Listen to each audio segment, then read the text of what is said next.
وصحبه أجمعين. نوينا التعلم والتعليم والتذكر والتذكير والنفع والانتفاع والإفادة والاستفادة والحث على التمسك بكتاب الله وسنة رسوله والدعاء إلى الهدى والدلالة على الخير ابتغاء مرضات الله وثوابه وقربه ورضوانه. اللهم افتح علينا فتوح العارفين وفقهنا في الدين وجعلنا من العلماء العاملين الخاشعين يا رب العالمين. الفاتحة إلى المؤلف الكتاب الإمام أبي عيسى محمد بن عيسى بن ثورة الترمذي رحمه الله تعالى، وإلى شارحه المنبجور وإلى مشيخنا بسير الفاتحة. أعوذ بالله من الشيطان الرجيم. بسم الله الرحمن الرحيم. الحمد لله رب العالمين الرحمن الرحيم مالك يوم الدين. إياك نعبد وإياك نستعين اهدنا الصراط المستقيم صراط الذين أنعمت عليهم غير المغضوب عليهم ولا الضالين آمين. Baik, sekarang kita melanjutkan pembacaan Syama'il Muhammadiyah dan sekarang sudah sampai ke bab Khatimin Nubuwah, yang mana Khatimin Nubuwah merupakan salah satu tanda kenabian. Dia merupakan salah satu bagian dari penjelasan fisik Rasulullah Sallallahu Alaihi Wasallam. Namun di sini dipisah dari sebelumnya, padahal dia masuk pada bagian khalqi Rasulullah karena dia menjadi tanda kenabian, punya khususiyah, maka dipisah dari pembahasan khalqu Rasulullah Sallallahu Alaihi Wasallam. Qala babu ma jaa fi khatimin nubuwah. Khatimin nubuwah, khatim itu pada asalnya maknanya adalah at-tabi' alladhi yukhtamu bihi.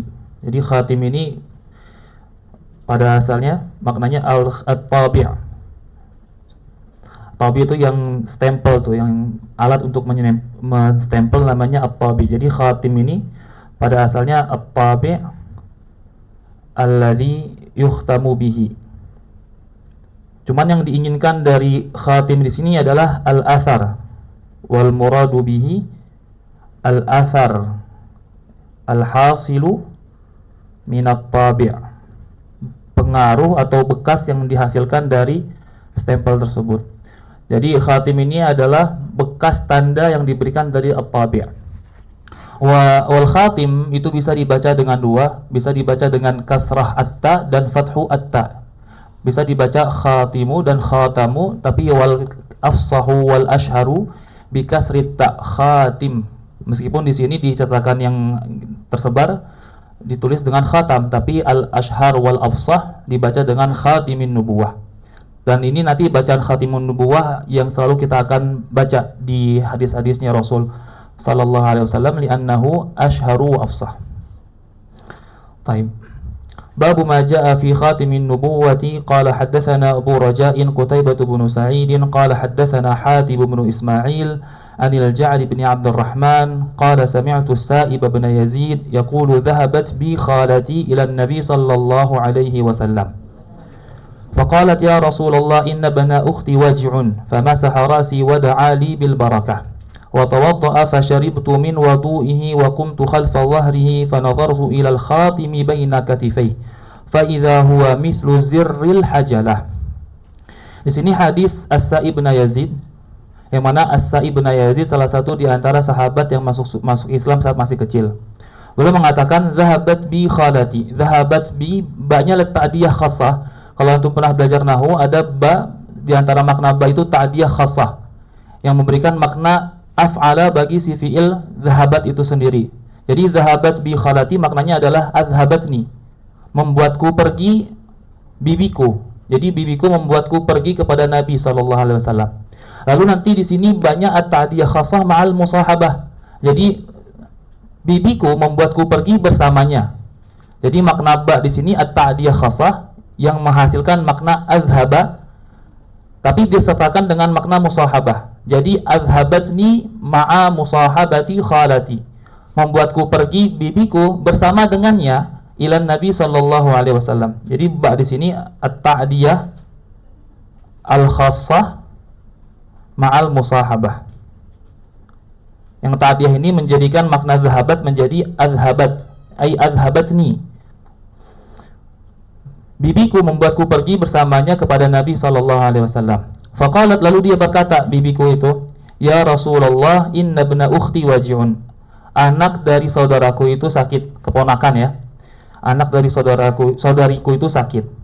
Famasaha ra'si, lalu beliau mengusap kepalaku, wa da'ali bil barakah, dan mendoakan kepadaku dengan keberkahan. Di sini wada'a li bil barakah, dan mendoakanku dengan keberkahan. Ini sebagai salah satu dalil buat orang yang meruqyah kalau ada yang sakit diistihbabkan, dianjurkan untuk menyentuh bagian yang sakit lalu mendoakan dengan keberkahan. Wa tawaddaa, lalu Nabi berwudu. Fasyaribtu min wudu'ihi, dan aku minum min wudu'ihi, dari wudunya. Wudu dengan fathul wa, dengan dibaca fathah wanya, ini punya 3 makna. Al-wudu makna pertamanya adalah al-ma al-mu'ad lil wudu, air yang disiapkan untuk berwudu, namanya wudu. Atau wudu juga diartikan dengan al-ma'u al-munfasilu min a'dha'i at-taharah, air yang terpisah dari anggota-anggota yang digunakan untuk bersuci. Atau wudu juga bisa diartikan dengan al-ma'u al-baqi bidh-dharaf ba'dal wudu, air yang tersisa di wadah saat berwudu. Al-ma'u al-baqi bidh-dharaf, air yang tersisa di wudu, air yang tersisa pada wadah untuk berwudu. Jadi ima diartikan sebagai air yang disiapkan untuk berwudu, dikatakan sebagai wudu, atau air yang terpisah dari anggota wudu, atau air yang tersisa setelah digunakan untuk berwudu. Antum menyiapkan 1 botol ini untuk berwudu disebut dengan wudu. Setelah digunakan lalu terpisah dari anggota badan yang terpisah disebut dengan wudu juga. Sisanya setelah digunakan yang di tempat ini disebut wudu. Jadi bisa 3 digunakan. Tapi makna yang diinginkan adalah al-ma'u al-munfasilu di sini, karena lebih cocok bagi siyak hadis, karena siyak hadis ingin menunjukkan orang yang sedang mencari keberkahan dari Rasulullah SAW dengan menggunakan air sisa wudunya yang terpisah dari anggota badan beliau. Jadi al-ansab li siyaqil hadis yang digunakan adalah makna kedua. Al-ma'na tsani ansabu li siyaqi al-hadis, lebih cocok bagi siyak hadisnya, karena hadis sedang berbicara tentang orang sakit lalu mencari kesembuhan dari keberkahan Rasulullah SAW. Maka tabarruk fihi dalil dengan hadis ini. Kata Mulla Ali-Qari kemarin sudah saya sebutkan syarahnya, nama syarahnya adalah Jam'ul Wasail Syarah Syama'il. Kata beliau, menginginkan makna yang pertama itu mukhalafatul adab, menginginkan idza urida bil ma'na huwal ma'nal awwal fa huwa yukhaliful adab. Orang pengen sudah nyiapin air untuk wudu lalu digunakan buat minum. Itu yukhaliful adab. Kalau pengen menginginkan makna yang pertama yaitu fasyaribtu min wudu'ihi in ay minal ma'i al mu'adil lil wudu, yukhaliful adab. Maka yang paling pas adalah menggunakan makna yang kedua. Wa kuntu khalfa wahrihi, lalu aku berdiri di belakang punggungnya Rasul sallallahu alaihi wasallam. Fa nadartu ilal khatimi baina katifai, lalu aku melihat ke khatim yang terletak di antara 2 punggung beliau, 2 pundak beliau. Cuman di sini al-bainiyah yang mengatakan di antara 2 katif itu takribiyah, ukurannya pendekatan, bukan memastikan bahwa benar-benar berada di tengah-tengah antara katif. Bukan letak khatim tersebut di antara 2 katif di tengah-tengah di sini. Bukan, tapi dia lebih condong ke kiri. Jadi letak khatim itu, khatimin nubuwah, di antara 2 pundaknya Rasul sallallahu alaihi wasallam, cuman lebih sedikit condong ke arah kiri. Kata ulama, rahasia mengapa khatim tersebut lebih condong ke arah kiri supaya searah dengan hati atau jantung. Li'annahu muwajahun mubasyaratan ilal qalb, maka lebih diarahkan ke arah kiri.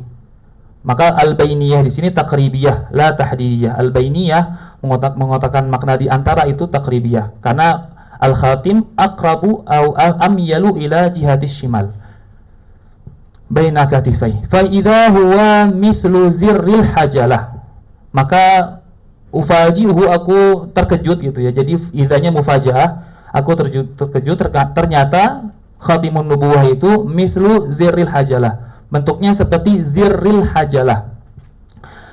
Zir itu mufrad dari azrar.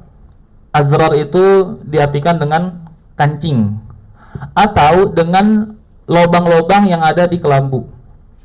Zirril hajalah imma diartikan wahid minal azrar atau al-ura, lubang-lubang allati takunu lil khaymah, yang berada pada kelambu. Jadi kalau zir itu diartikan dengan kancing atau dengan lubang-lubang yang berada pada kelambu.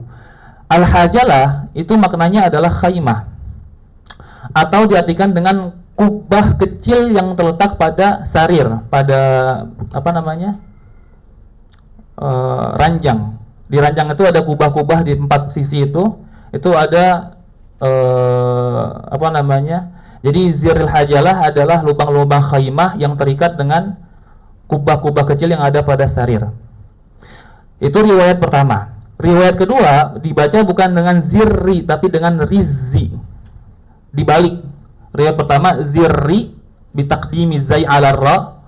Riwayat kedua membacanya dengan takdimi ra ala zai. Jadi rizzil hajalah. Jika dibaca dengan rizzi takdimi ra ala zai, maka maknanya itu bid. Bid itu telur. Al-hajalah itu bukan diartikan lagi dengan makna yang pertama. Al-hajalah sekarang maknanya adalah burung yang serupa dengan ayam. Al-hajalah.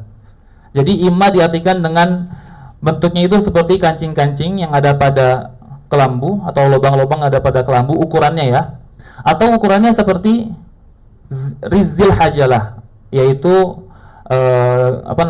bilq, telur burung yang mirip dengan ayam. Fihi khilaf ar-riwayat, imma dibaca dengan zirul hajalah atau dengan rizul hajalah. Tapi Imam Nawawi dalam Syarah Sahih Muslim mensahihkan riwayat yang pertama dibaca dengan ziril hajalah. Ziril hajalah yang di sini. Ini riwayat pertama yang mengatakan bahwa khatamun nubuwah itu seperti kancing-kancing ukurannya atau dengan seperti telur burung yang mirip dengan ayam.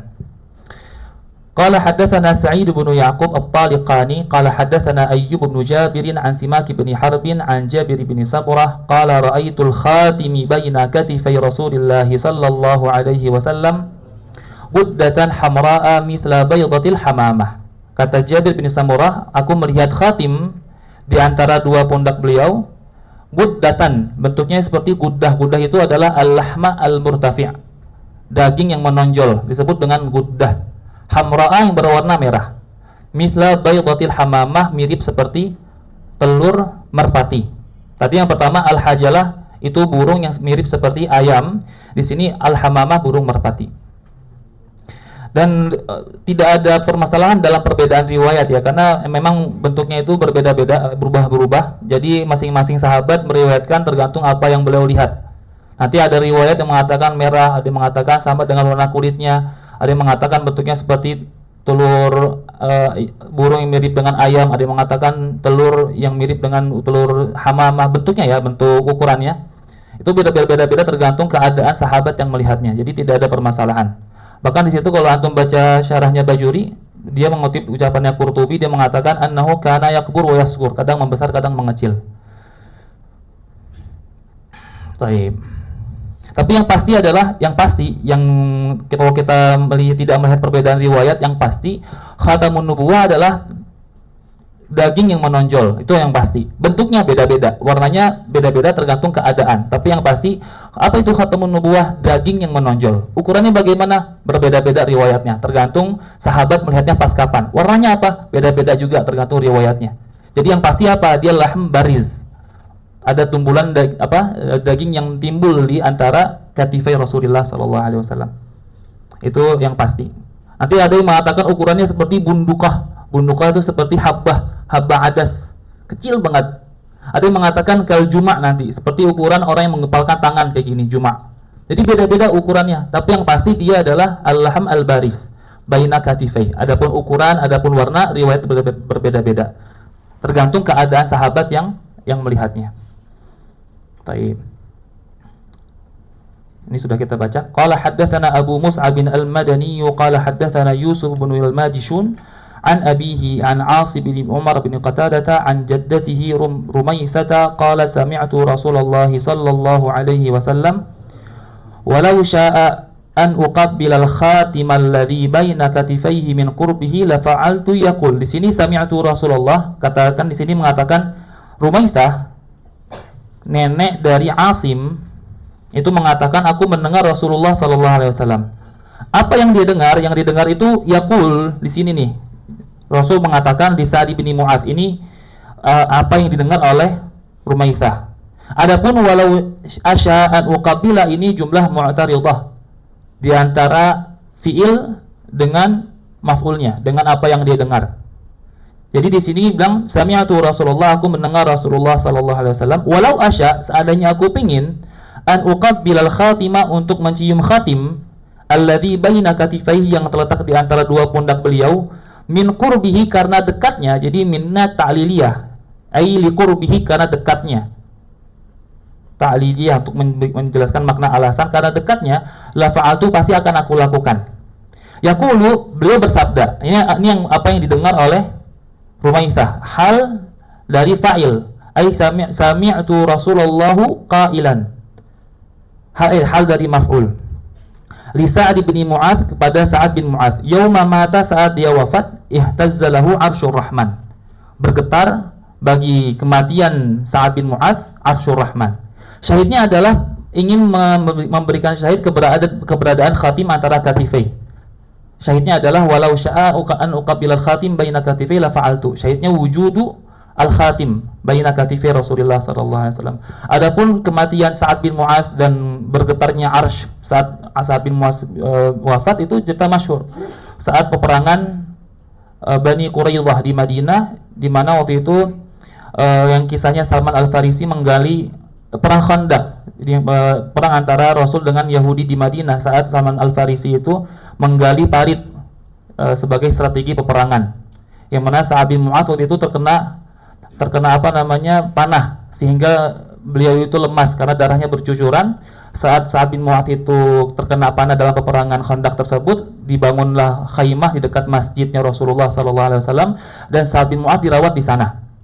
Saat Sa'd bin Mu'adz dirawat di sana, tiba-tiba ada peperangan berlanjut dan Bani Quraidah kalah dalam peperangan dan terjebak dalam pengepungan oleh sahabat Rasulullah SAW. Lalu Bani Quraidah menyerah. Saat Bani Quraidah menyerah, para Yahudi di Madinah menyerah. Kata Rasulullah, saya pengen menyerahkan mereka di atas penghukumannya Sa'd bin Mu'adz. Saya pengen Sa'd bin Mu'adz yang memberikan hukum kepada mereka. Lalu Sa'd bin Mu'adz mengatakan, yang berperang dibunuh dan para perempuan ditawan. Kata Rasul, anta tahkum bi hukmillah, engkau menghukumi dengan hukum Allah Subhanahu wa taala. Lalu Sa'd bin Mu'adz berdoa kepada Allah, ya Allah, janganlah engkau membunuhku sampai aku melihat mereka telah diberikan hukuman. Jadi Sa'd bin Mu'adz meskipun sudah lama dia terkena panah, cuma dia enggak wafat sampai melihat Bani Quraidah kalah dan diberikan hukuman. Setelah diberikan hukuman, Sa'd bin Mu'adz wafat, darahnya mengucur, dan akhirnya dikatakan sama Rasul, ihtazzalahu arsyur rahman. Kematiannya Sa'd bin Mu'adz itu membuat bergetar arsyur rahman. Antum bisa dilihat kisahnya di perang Khandaq, kematian Sa'd bin Mu'adz, kisah masyhurah. Baik, qala haddatsana Ahmad bin Abdah ad-Dabbi wa Ali bin Hujr wa ghairu wahidin qalu haddatsana Isa bin Yunus an Umar bin Abdullah maula Ghufrata qala haddatsani Ibrahim bin Muhammad min waladi aw min wulli. Ini hadis yang sudah lewat pada bab khalqu Rasulillah sallallahu alaihi wasallam. Min waladi Ali bin Abi Thalib qala kana Ali idza wasafa Rasulullah sallallahu alaihi wasallam fa dzakara hadits bi turi, lalu menyebutkan hadis dengan panjangnya yang sudah lewat pada hadisnya Ibrahim ibnu Muhammad ibnu Hanafiyah. Wa qala baina katifaihi khatamun nubuwah wa khatimun nabiyyin, di antara dua pundaknya ada khatimun nubuwah, dia menjadi khatimun nabiyyin. Dzakarna al-hadits. Qala haddatsana Muhammad bin Bashar qala haddatsana Abu Asim qala haddatsana Azrah bin Thabit qala haddatsani Ilba bin Ahmar al-Yashkuri qala haddatsani Abu Zaid Amr bin Akhtab al-Ansari qala li Rasulullah sallallahu alaihi wasallam, ya Aba Zaid udnu minni famsah dhahri. Wahai Aba Zaid, udnu ay iqrab, dekatlah kepadaku, famsah dhahri, maka usaplah punggungku. Di situ Rasul memerintahkan kepada Aba Zaid untuk mendekat, lalu memerintahkan beliau untuk mengusap punggungnya, karena di situ dikatakan bahwa Aba Zaid itu pengen melihat khatamun nubuwah, lalu Rasul dari Mishkatun Nubuwah mengetahui keinginan Abu Zaid, memerintahkan dia untuk mendekat untuk mengusap punggungnya Rasul sallallahu alaihi wasallam. Famasahtu dhahrahu, lalu aku mengusap punggungnya Rasul sallallahu alaihi wasallam. Fawaqa'at asabi'i 'alal khatimi. Lalu jari jemariku terjatuh tepat di atas khatim. Qultu, aku mengatakan, mal khatimu, apa itu khatim? Qultu di sini ucapannya rawi yang meriwayatkan dari Abu Zaid. Mal khatimu, apa itu khatim? Qala sya'aratun mujtami'at. Dia adalah sya'arat, rambut-rambut yang berkumpul. Sya'arat mujtami'at itu rambut-rambut yang berkumpul, imma diartikan bahwa Abu Zaid tidak menyentuh langsung khatim. Dia menyentuh bagian rambut-rambutnya Rasul, tidak menyentuh langsung khatim. Karena waktu itu kita bilang bahwa al-katif itu ada rambut-rambutnya Rasul sallallahu alaihi wasallam. Jadi bisa jadi sya'aratun mujtami'at, si Abu Zaid lam yamsah ay lam yaqa asabi'ihi 'alal khatimi mubasyaratan. Tidak langsung menyentuh khatim secara langsung, tapi yang dipegang bukan khatim, melainkan rambut-rambut yang ada pada pundaknya Rasul. Atau kita katakan sya'aratun mujtami'at ala taqdiri hadfi mudhaf, dengan mentakdirkan mudhaf yang dibuang. Maknanya adalah zu sya'aratin. Jadi khatim apa? Khatim adalah daging yang memiliki rambut-rambut yang berkumpul. Jadi imma kita katakan bahwa Abu Zaid tidak menyentuh khatim, tapi yang disentuh adalah rambut-rambut. Jadi dia salah pegang, lalu dikatakan apa itu khatim? Syarat mujtami'at. Padahal dia bukan syarat mujtami'at, dia adalah daging yang baris. Atau kita katakan dia itu ala takdiri hadfi mudhaf, dengan mentakdirkan mudhaf yang dibuang. Jadi maknanya adalah dzu sya'aratin mujtami'at. Adalah khatim itu adalah tempat rambut-rambut berkumpul. Jadi ada beberapa rambutnya Rasul di situ. Baik. Di situ ada di rawi ada namanya Abu Asim, dan ini di antara ajallu syuyukhil Bukhari. Abu Asim ini yang disebut oleh At-Tirmidzi, hadatsana Abu Asim, dalam riwayatnya itu ajallu syuyukhil Bukhari wa akbaruhu sinnan.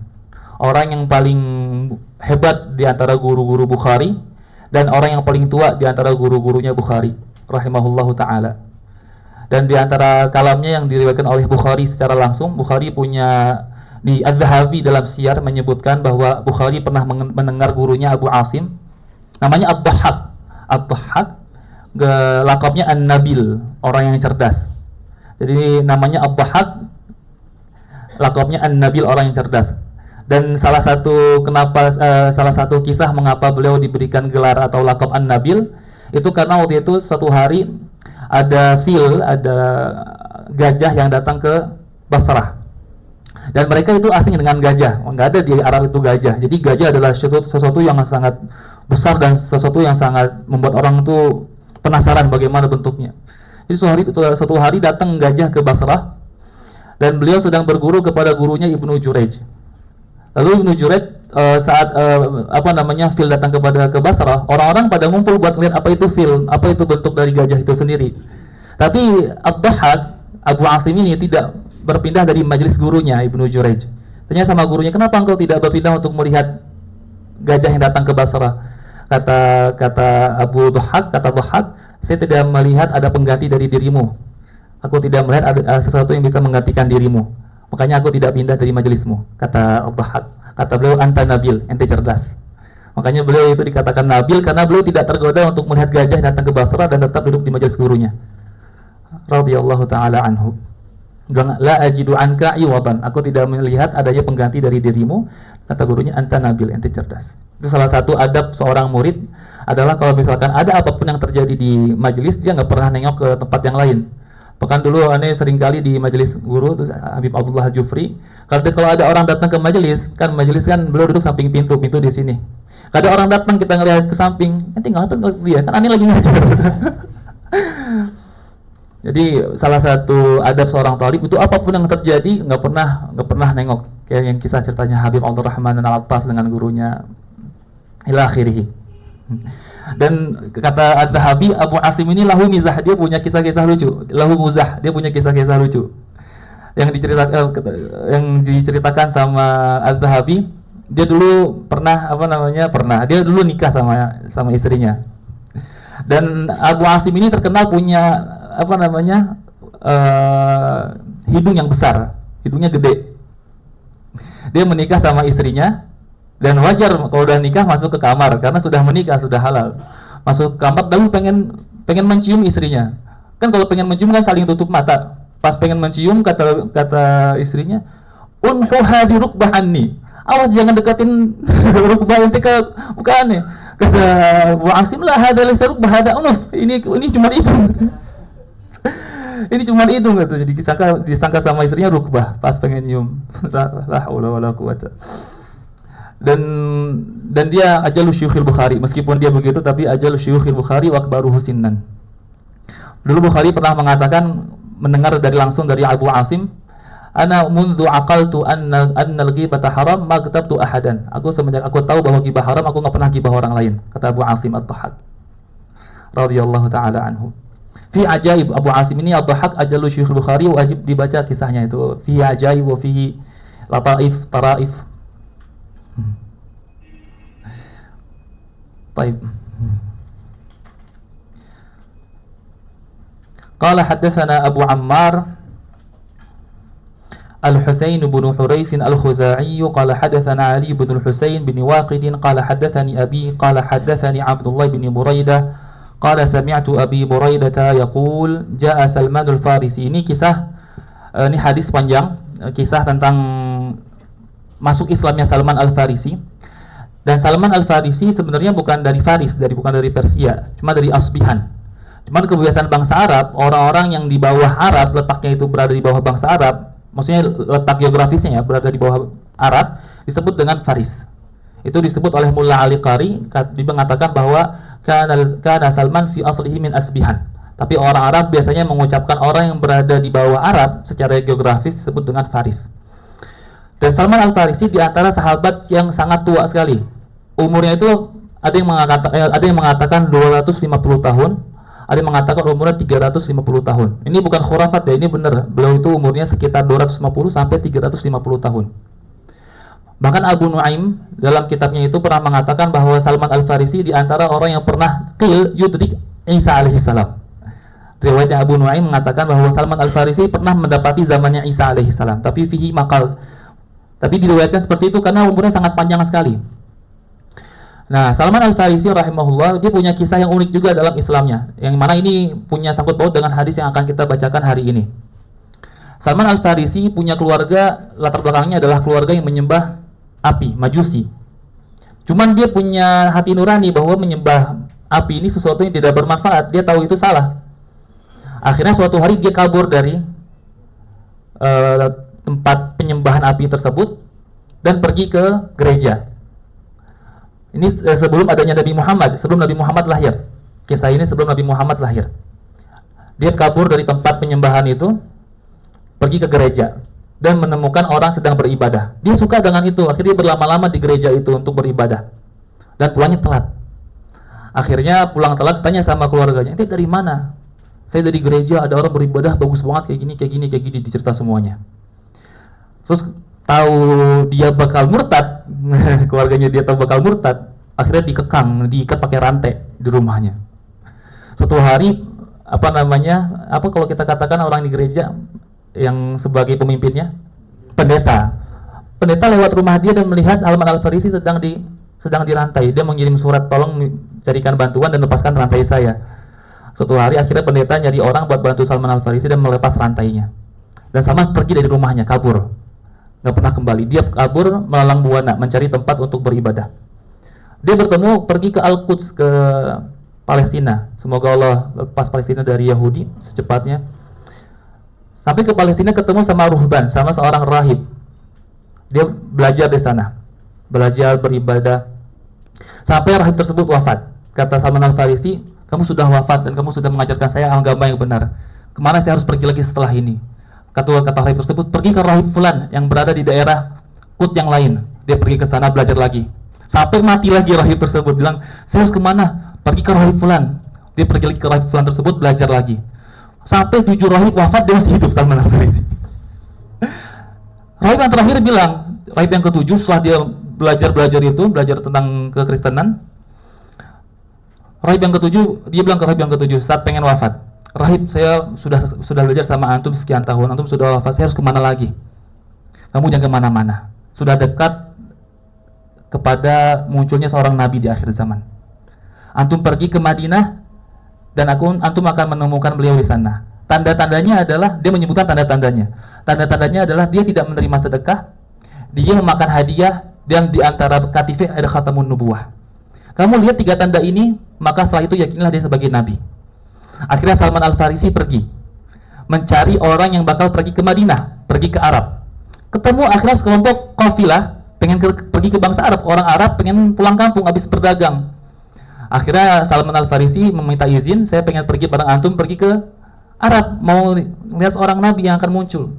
Akhirnya silahkan kamu pergi bareng saya, kata orang-orang Arab itu. Pas pengen pergi ke orang-orang Arab ini licik. Salman Al-Farisi dijual ke Yahudi. Dijual ke Yahudi. Akhirnya jadi budak. Jadi budak, tapi dibawa ke Madinah. Jadi budak sama orang Yahudi, tapi orang Yahudi itu tinggal di Madinah, Bani Quraidah. Akhirnya dia kerja di perkebunan kurma. Sehari-hari nunggu nggak ada kabar. Mana di paling Madinah ini? Nunggu kabar nggak ada. Udah tua tuh, umur 200 tahun udah tuh. Bahkan di antara riwayat Tabrani mengatakan bahwa suatu hari Salman Al-Farisi sedang berada di atas pohon kurma, lagi manen. Dan tiba-tiba dengar orang Madinah mengatakan, Rasul datang, ada Rasul datang. Oh, itu Rasulullah yang dijadikan sama rahib saya, guru saya dulu. Langsung dia turun dari pohon kurma tersebut, melihat dari jarak jauh. Oh, datang. Saya sudah saatnya mencari tanda-tandanya. Akhirnya kan lagi panen kurma. Di sini nanti Salman akan membawa kurma tersebut sebagai hadiah. Sekarang kita baca hadis ini ya. Yaqulu ja'a Salman Al-Farisi ila Rasulillah sallallahu alaihi wasallam. Datang Salman Al-Farisi ke Rasulullah sallallahu alaihi wasallam hina qadimal Madinah, saat beliau datang ke Madinah, saat sampai ke Madinah. Bima idatin, dengan sebuah wajan yang di atasnya ada makanan. Jadi maidah itu adalah wajan di atasnya makanan. Kalau nggak ada makanan bukan maidah, disebutnya khiwan. Jadi ada beberapa lafaz bahasa Arab, dia jika sifatnya beda maka namanya beda. Misalkan tadi kayak maidah itu diucapkan bagi wadah makan yang ada makanannya. Kalau nggak ada makanan namanya khiwan, tapi sama-sama aja dia lagi. Cuman kalau beda sifat, beda penyebutan. Di antara misalkan cawan, gelas. Ini kalau nggak ada air disebutnya kadah. Kadah itu cawan. Kalau ada air, ka'sun. Jadi beda sifat, beda penyebutan. Ada makanan maidah, nggak ada makanan khiwan. Nggak ada air kadah, ada air ka'sun. Bimaidatin, dengan sebuah wadah yang ada makanan. Alaiha rutabun, di atasnya ada rutab, ada kurma basah. Nanti ada riwayat lain mengatakan alaiha tamurun, di atasnya ada tamar. Tamar adalah kurma kering. Dan itu tidak bertolak belakang, tidak ta'arud antara riwayat, karena bisa jadi penyebutan rutab di sini li'annahu aktsar. Penyebutan rutab di sini karena rutab paling banyak sehingga dikatakan alaiha rutab. Tidak menafikan di atas maidah tersebut ada makanan-makanan yang lain. La yunafi wujudu al-at'imah al-mukhtalifah li'anna itlaqar rutab 'alaiha bi'tibari annahu aktsar. Fa wada'a baina yaday Rasulillah sallallahu alaihi wasallam. Lalu diletakkan maidah tersebut di sisi Rasul sallallahu alaihi wasallam. Faqala ya Salman ma hadza? Lalu Rasul mengatakan, wahai Salman, apa ini? Oh, kau baru ketemu langsung nyebut nama Salman. Kan baru ketemu. Kata Syurra di sini ucapan ya Salman itu imma sebagai kasyaf, beliau tahu langsung dari Mishkatun Nubuwah, atau ada yang memberikan kabar bahwa ini namanya Salman, atau beliau sudah bertemu sebelumnya, sudah berkenalan. Tapi yang paling pas kata beberapa Syurra adalah itu sebagai Mishkatun Nubuwah. Beliau menyebut nama Salman karena sudah mengetahui dari kasyaf. Padahal dulu pertama kali ketemu tiba-tiba ya Salman, wahai Salman, ada apa ini? Karena kan sekarang Salman posisinya sejak hadisnya sedang mencari kebenaran kenabian. Jadi lebih pas jika ini sebagai kasyaf, untuk lebih meyakinkan Salman bahwa ini agama yang benar. Jadi ya Salman punya ihtimalat yang banyak ya. Penyebutannya imma sebagai kasyaf, atau sudah diketahui dari sebelumnya, atau ada yang memberitahu. Tapi al-ansab li siyak, lebih pas bagi siyak adalah sebagai kasyaf. Karena mahalnya atau makomnya sedang ingin menegaskan kebenaran kenabian ini kepada Salman. Ya Salman, ma hadza? Salman, apa ini? Ma, sebagaimana antum tahu, ma itu untuk bertanya kepada hakikatul amr, esensi dari sebuah hal. Apa ini akan didefinisikan, itu fungsi ma. Tapi di sini bukan bertanya tentang hakikatul al-amr, tapi bertanya tentang tujuannya memberikan ini. Faqala sadaqatun 'alaika wa 'ala ashabika. Dia mengatakan ini sedekah atasmu wa 'ala ashabika, dan kepada kawan-kawanmu. Di situ sadaqatun 'alaika wa 'ala ashabika karena sedekah itu maknanya tarahum, memberikan kasih sayang, memberikan rasa kasihan kepada yang diberi. Maka menggunakan makna ta'dilnya dengan 'ala. Sadaqatun 'alaika wa 'ala ashabika. Faqala ay an-nabiy sallallahu alaihi wasallam irfa'ha, angkatlah hal tersebut. Fa inna la naqulu sadaqah, angkatlah maidah tersebut karena kami tidak makan sedekah. Di sini inna nahnu itu bukan kami, itu adalah Nabi dengan sahabat.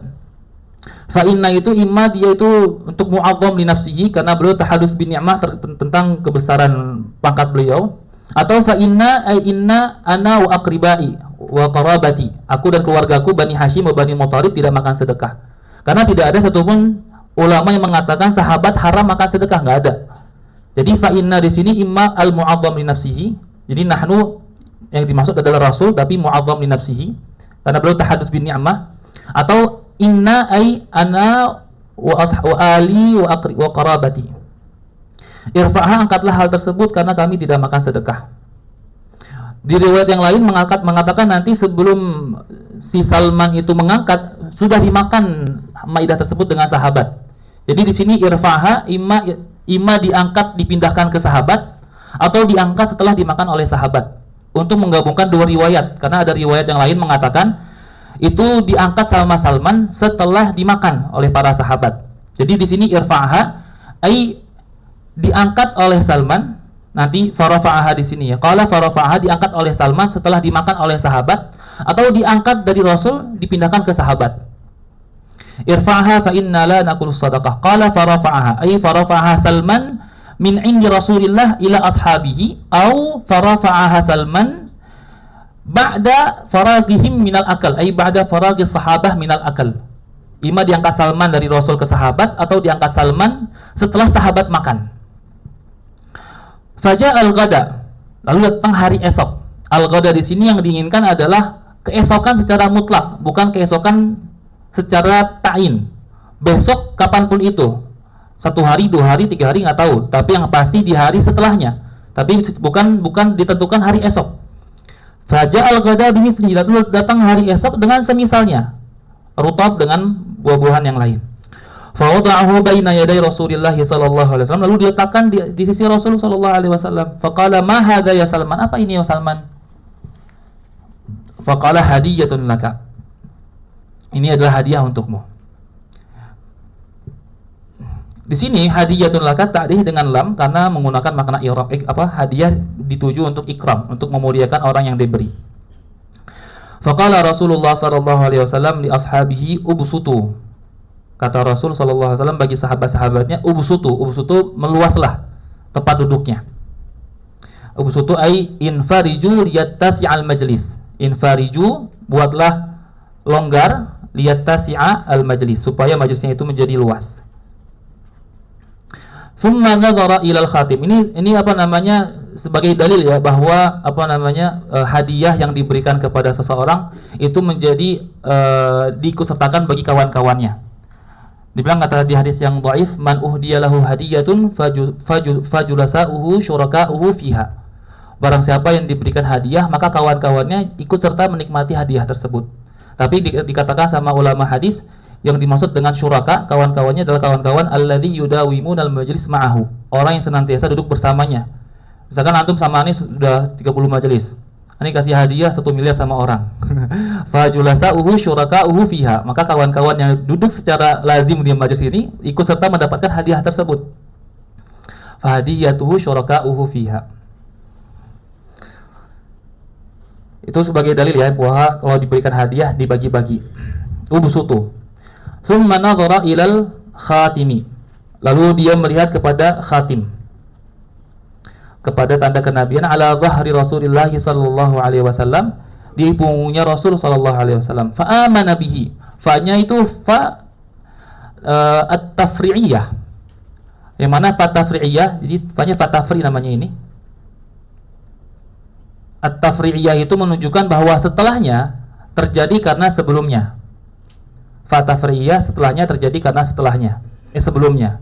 Jadi keimanannya Salman terjadi karena dia melihat bahwa Rasul tidak makan sedekah, mengambil hadiah, dan melihat khatim. Fa'amana bihi. Lalu karena sebab tersebut beliau beriman.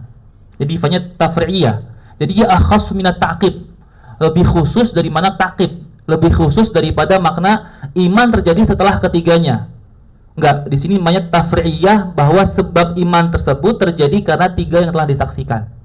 Bukan menunjukkan bahwa iman terjadi setelah ketiganya, bukan. Lebih khusus dari itu.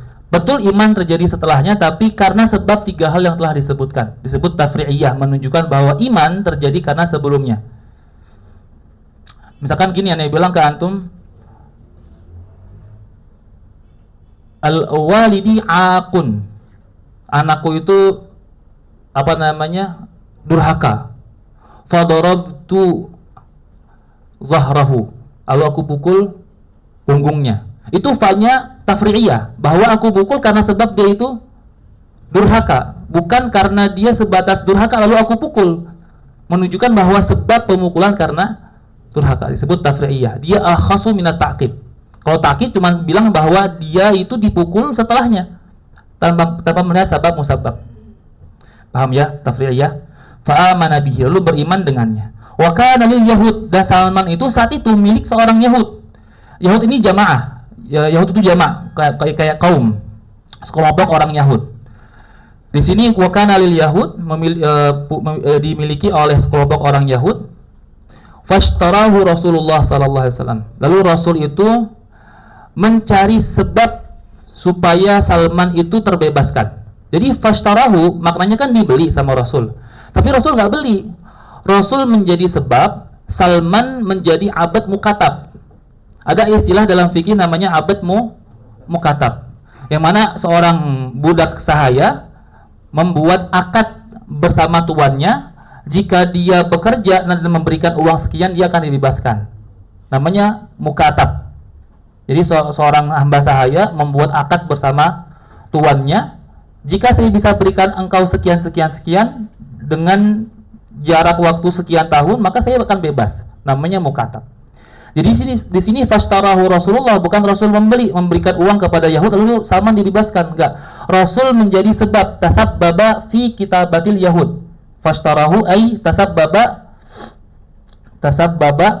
fi kitabati al Yahud lahu, menjadi sebab terhadap akad kitabah orang Yahud bagi Salman supaya dibebaskan. Karena Rasul tidak memberikan uang supaya Salman dibebaskan. Fashtarahu Rasulullah sallallahu alaihi wasallam bi kadza wa kadza dirhaman. Lalu Rasul menjadikan wasitah terhadap akad kitabah bi kadza wa kadza dirhaman, dengan sekian dirham. Di sini di riwayat yang sekarang tidak menyebutkan berapa ukuran dirhamnya untuk membebaskan Salman.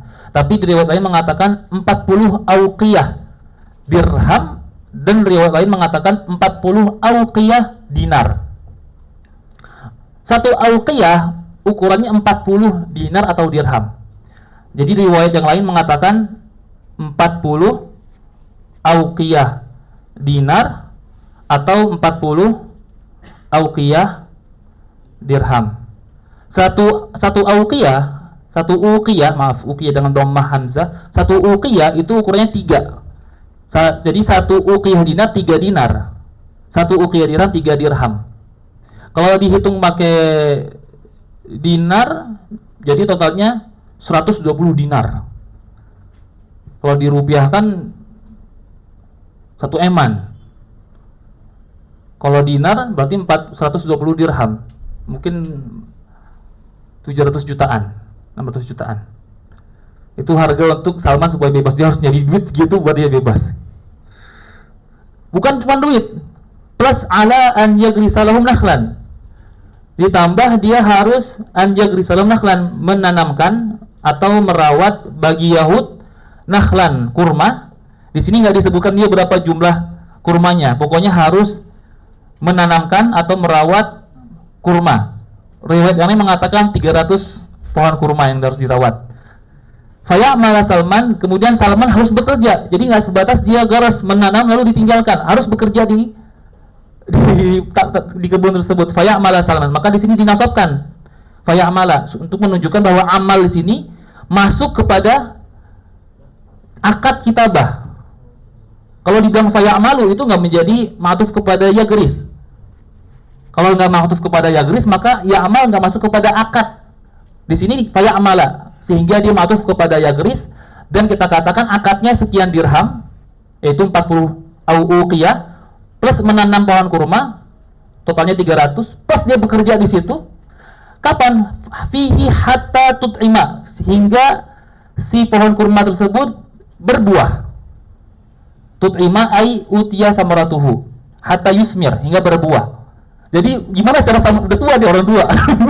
Bayangkan orang tua udah 200 tahun sekian, pengen bebas harus bayar sekian ratus dinar, plus merawat perkebunan kurma, plus bekerja di sana sampai tumbuh buah.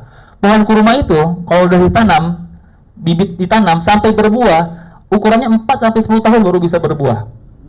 Bayangin kerjanya Salman sampai biar bisa bebas. Tapi karena Rasul punya syafaqah, punya rasa kasih sayang dengan umatnya, dia punya hirs ala islami Salman, fagharasa Rasulullah sallallahu alaihi wasallam nakhla. Lalu Rasul yang menanam sendiri an-nakhla, pohon kurma tersebut. Di pohon kurma tersebut yang tadi 300 di riwayat lain itu diberikan sama sahabat-sahabatnya Rasul, dibantu. Ada yang ngasih 10 bibit, 15 bibit, 20 bibit, dibantu sampai berkumpul menjadi 300 bibit. Saat sudah berkumpul 300, Rasul sendiri yang nanam. Jadi Salman ngambil, didekatkan ke Rasul, Rasul yang naruh ke tanah. Salman ngambil, dekat ke Rasul, Rasul yang naruh ke tanah. Fagharasa Rasulullah sallallahu alaihi wasallam an-nakhla illa nakhlatan wahidatan, kecuali satu nakhl. Kecuali satu pohon kurma. Gharasah Umar yang nanam. Karena Umar kasihan pengen bantu. Tapi Umar nggak paham bahwa di situ Rasul sengaja nanam sendiri biar cepat berbuah. Umar bantu-bantu iseng, saya sendiri satu lah. Lalu fahamalatin nakhlu min amiha, semua pohon kurma tersebut berbuah di tahun itu juga. Walam tahmil nakhla, tapi yang satu pohon itu nggak berbuah. Waqala Rasulullah sallallahu alaihi wasallam, Rasul bersabda, "Masya'nu hadhihi nakhlah, kenapa dengan keadaan pohon ini?" Waqala Umar berkata, "Ya Rasulullah, ana gharasuha." Ya Rasul, aku yang nanam ini. Batasan ini gak berbuah. Rasul sengaja nanam sendiri biar berbuah, tiba-tiba ada yang bantu. Ana gharasuha, aku yang menanamnya. Fanaza'aha, lalu Rasul cabut. Syuh di sini pertama dalilnya dari tawadu'ihi sallallahu alaihi wasallam. Kerendahan hati beliau bahwa beliau ya tawalla amra Salman binafsi. Dia ngurusin urusan Salman dengan diri sendiri. Dia yang nanam kotor-kotoran Rasulullah sallallahu alaihi wasallam. Lalu juga dalil ala quwwatihi sallallahu alaihi wasallam. Pohon kurma yang udah setahun numbuh dicabut sama beliau. Fanaza'aha, syuf hadil quwwah. Fanaza'aha Rasulullah sallallahu alaihi wasallam, cabut sama Rasul. Fagharas, lalu ditanam kembali. Fahamalat min amiha, lalu dia tumbuh di tahun itu juga, numbuh buahnya tahun itu juga. Padahal kurma itu tumbuhnya 3 tahun sampai 10 tahun, tapi karena Rasul berusaha supaya Salman cepat terbebas dari kekangan perbudakan tersebut, dia nanam sendiri biar langsung tumbuh setahun. Jadi setahun cukup cukup sebentar buat hingga Salman itu terbebas. Adapun tadi bikada wakada dirhaman, uang masalah berapa dirham sama dinar tersebut, ada yang ngasih hadiah. Ada sahabat yang ngasih hadiah satu ukuran telur emas. Emas berbentuk telur yang ukurannya 40 uqiyah. Jadi Salman sudah terbebas dengan bantuan sahabat dan bantuan Rasul sallallahu alaihi wasallam. Dan beliau masuk Islam karena beriman melihat tiga bukti-bukti yang disebutkan oleh gurunya dari Kristen itu. Dan ini kisahnya memang unik, Salman itu masuk Islamnya. Panjang perjalanan beliau dari kampungnya diikat ke Quds Palestina, jadi budak, ngurusin pohon kurma segala macam sampai masuk Islam. Dan sudah tua umurnya. Sallallahu alaihi wasallam. Syahidnya adalah beliau melihat khatam. Syahidnya adalah beliau melihat khatim. Baik. قال حدثنا محمد بن بشار قال حدثنا بشر بن وضاح قال حدثنا أبو عقيل الدورقي عن أبي نضرة العواقي قال سألت أبا سعيد الخدري عن خاتم رسول الله صلى الله عليه وسلم يعني خاتم النبوة, yang dimaksud adalah khatimin nubuwah. Dia bertanya tentang khatimun nubuwah.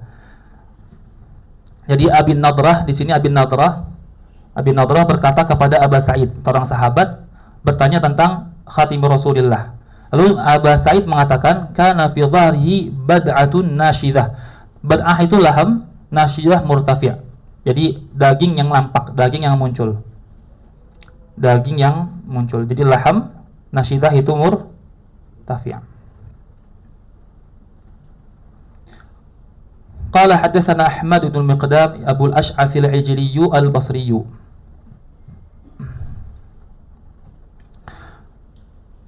Al-Basri qala akhbarana Hammad bin Zaid an Asim bin al-Ahwali an Abdullah bin Sarjis qala ataitu Rasulullah sallallahu alaihi wasallam wa huwa fi nasin min ashabihi. Aku mendatangi Rasul sallallahu alaihi wasallam, yaitu Abdullah bin Sarjis, wa huwa fi nasin, wawunya hal, sedangkan Rasul itu sedang berada di antara manusia dari sahabat-sahabatnya. Fadurtu hakadha, saat beliau datang, jadi fadurtu gini, beliau datang ke Rasul sallallahu alaihi wasallam. Fadurtu, lalu aku berjalan ke belakangnya. Jadi saat beliau menghadap ke Rasul sallallahu alaihi wasallam, fadurtu, lalu aku membelakangi beliau ke arah belakang, ke sini. Fadurtu hakadha, ke belakang, min khalfihi, ke arah belakangnya. Fa'arafa alladhi urid, lalu Rasul mengerti apa yang aku pengen melihat khatim. Fa'alqa rida an dhahrihi, lalu beliau itu menjatuhkan, fa'alqa ay fa'asqata fakhala'a, menjatuhkan atau melepas rida, kain yang berada di pundak, an dhahrihi, dari pundaknya, dilepas oleh beliau. Fara'aitu mawdi'al khatim, lalu aku melihat letak khatim nubuwah, ala katifaihi, di antara dua pundak beliau, yang mana letaknya lebih ke arah kiri sedikit. Mithlal juma', bentuknya seperti juma'. Juma' tadi apa? Juma' adalah tangan yang digenggam seperti ini. Jadi ukurannya seukuran tangan yang digenggam, tapi ukuran tangan yang anak kecil, bukan orang dewasa. Ukurannya tangan anak kecil yang digenggam. Kata ulama, berarti menunjukkan jika bentuknya seperti juma', maka ada garis-garis. Ada garis-garis seperti tangan. Haulaha khilan, di sisinya, di antara khatimin dua atau di sisi juma' tersebut, khilan. Khilan itu nukat, titik-titik. Ka'annaha sa'alil, seolah-olah bentuknya seperti sa'alil. Sa'alil jamak dari su'lul. Su'lul adalah habbah atau ukurannya tuh bintik-bintik kecil yang berada di punggung orang. Kalau antum melihat ada orang tuh kalau punya bintik-bintik seperti habbah, kayak jerawat, nah itu namanya sa'alil. Jadi di antara juma', di antara khatimin nubuwah, ada nukat, ada titik-titik seperti sa'alil, seperti habbah. Faraja'tu hatta istaqbaltuhu, lalu aku kembali. Belum tadi di belakang sudah melihat, aku kembali lagi hatta istaqbaltuhu, hingga aku menghadap Rasul sallallahu alaihi wasallam. Faqultu, aku mengatakan, ghafarallahu laka ya Rasulullah, semoga Allah mengampunimu. Di sini ghafarallah doa sebagai bentuk syukur, bukan Rasul berdosa lalu didoakan ampunan, enggak. Ghafarallah ay syakarallahu lak, ini bentuk terima kasih, doa sebagai bentuk terima kasih. Faqala walak, dan untukmu juga, semoga Allah mengampunimu juga. Faqala al-qaum, lalu sekelompok kaum mengangkat, ini kaum ini rawi dari Abdullah Sirjis. Astaghfirullah Rasulullah. Jadi hamzanya ada hamzah istifham di situ yang dibuang. Astaghfirullaka Rasulullah, apakah Rasulullah meminta ampun kepadamu? Faqala na'am, betul. Walakum, dan juga kepada kalian. Di sini di riwayat hadis yang dimintakan ampun cuma Abdullah Sirjis. Kan dibilang sama Rasul, walak, dan untukmu. Mengapa Abdullah Sirjis mengatakan na'am walakum? Ya, dan kamu juga dimintakan ampun. Lalu sebagai bukti bahwa kalian juga dimintakan ampun, dia membacakan ayat, summa tala hadhil ayah, lalu dia membacakan ayat ini, wastaghfir li dzambika walil mu'minina wal mu'minat, dan karena Allah itu berfirman, mintakanlah ampun bagi dosamu dan bagi orang mukmin dan mukminat. Di situ li dzambika ay ala fardhi wuqu'ihi, atas penafsiran Ibnu Abbas, tapi di situ dikatakan dzambi itu bukan dosa yang kita ketahui, tapi di situ ala qaul hasanatul abrar sayyiatul muqarrabin. Ada hal-hal yang dianggap baik bagi sebuah kaum, cuman dia tidak baik bagi kaum yang lebih mulia lagi. Misalkan orang awam salat 5 waktu nggak jamaah baik. Kita thalibul ilmi salat 5 waktu nggak jamaah dosa, karena kita punya tanggungan yang lebih besar. Dosa dengan pendapat kita bahwa kita ini orang harus mengamalkan ilmu sebaik mungkin, maka seharusnya orang kayak kita itu sholatnya jamaah 5 waktu. Bagi orang awam bagus 5 waktu nggak jamaah, bagi kita nggak bagus. Itu disebutnya hasanatul abrar, sayyiatul muqarrabin. Kebaikan bagi abrar bisa dianggap keburukan bagi orang yang sudah dekat. Jadi di sini lidzambika itu min hadzal bab. Jadi ada hal-hal yang sebetulnya baik, tapi bagi Rasul bisa lebih baik lagi. Maka beliau meminta ampun atas dasar itu. Makanya beliau bilang, ana astaghfirullah fi kulli yawmin 70 marrah. Aku meminta ampun kepada Allah setiap hari 70 kali. Karena beliau setiap hari naik pangkat. Setiap naik pangkat, beliau melihat sebelumnya itu menjadi keburukan. Makanya beliau minta ampun dengan pangkat yang sebelumnya. Atau misalkan dulunya orang yang baca 3 jam per hari. Lalu antum naik pangkat per hari baca 5 jam. Antum akan melihat baca 3 jam sebelumnya itu nggak pantas buat orang thalibul ilmi. Antum minta ampun, astagfirullah nih baca cuma 3 jam. Itu juga Rasul naik pangkat. Lalu melihat sebelumnya menjadi keburukan. Padahal kalau bagi kita tuh baik banget, itu sebagai hal yang sangat sempurna. Cuman bagi Rasul setelah naik pangkat melihat sebelumnya itu sebagai kekurangan. Itu maksudnya hasanatul abrar sayyiatul muqarrabin. Jadi jangan pernah mengartikan Rasul meminta ampunan berarti Rasul banyak dosa. Itu astagfirullahalazim. Jadi kadang-kadang kita harus punya pemahaman yang bagus terhadap Rasul sallallahu alaihi wasallam. Jadi paham bagaimana mengartikan Rasul meminta ampun tersebut ya. Naik pangkat melihat sebelumnya menjadi sebuah kekurangan bagi beliau. Bagi kita itu kesempurnaan yang sangat luar biasa. Kita nggak pernah akan sampai ke sana.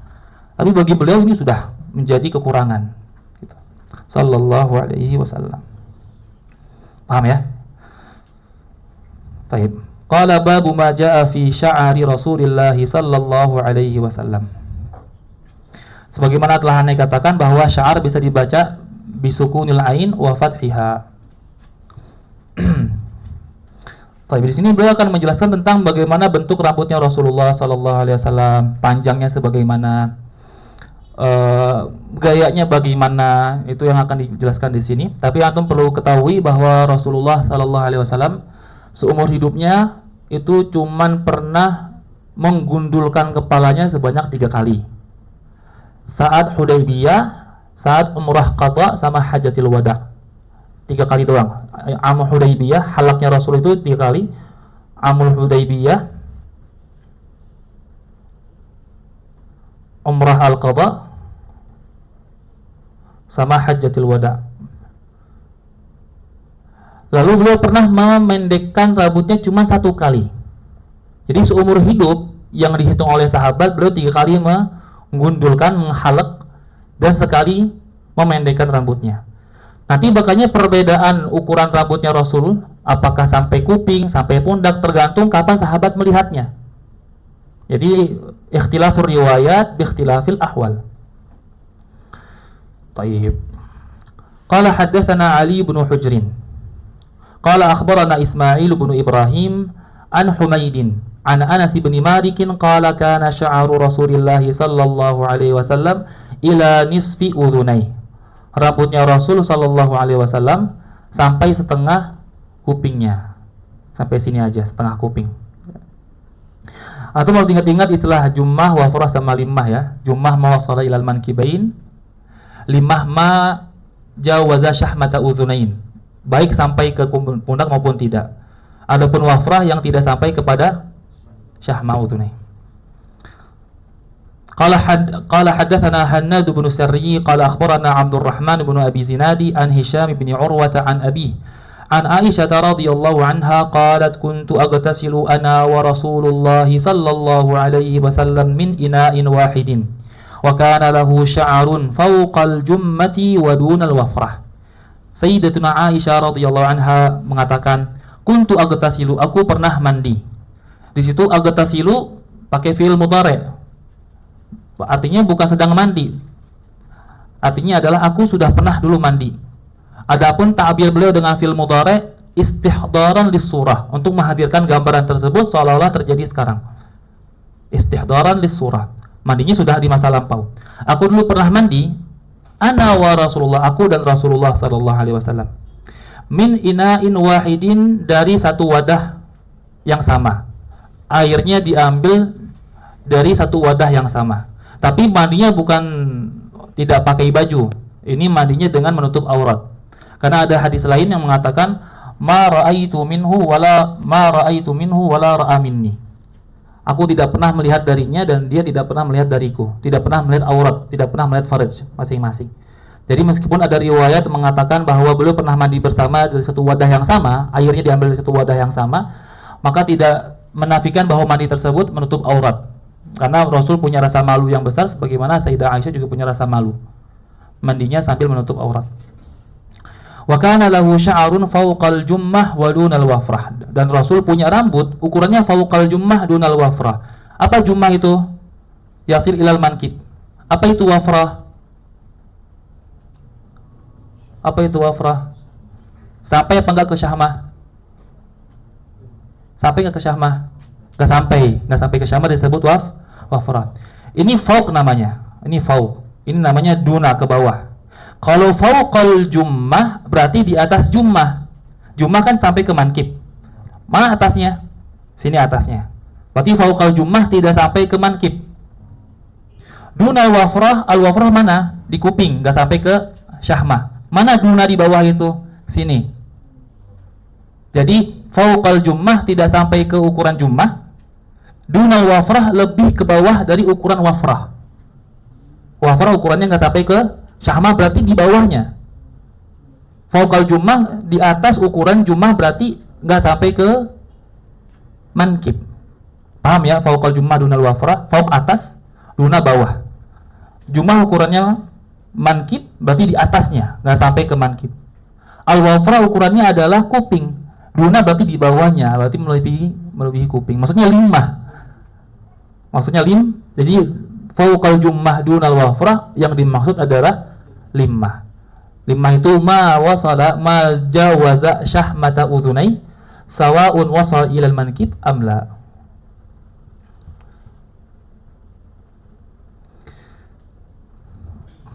Baik.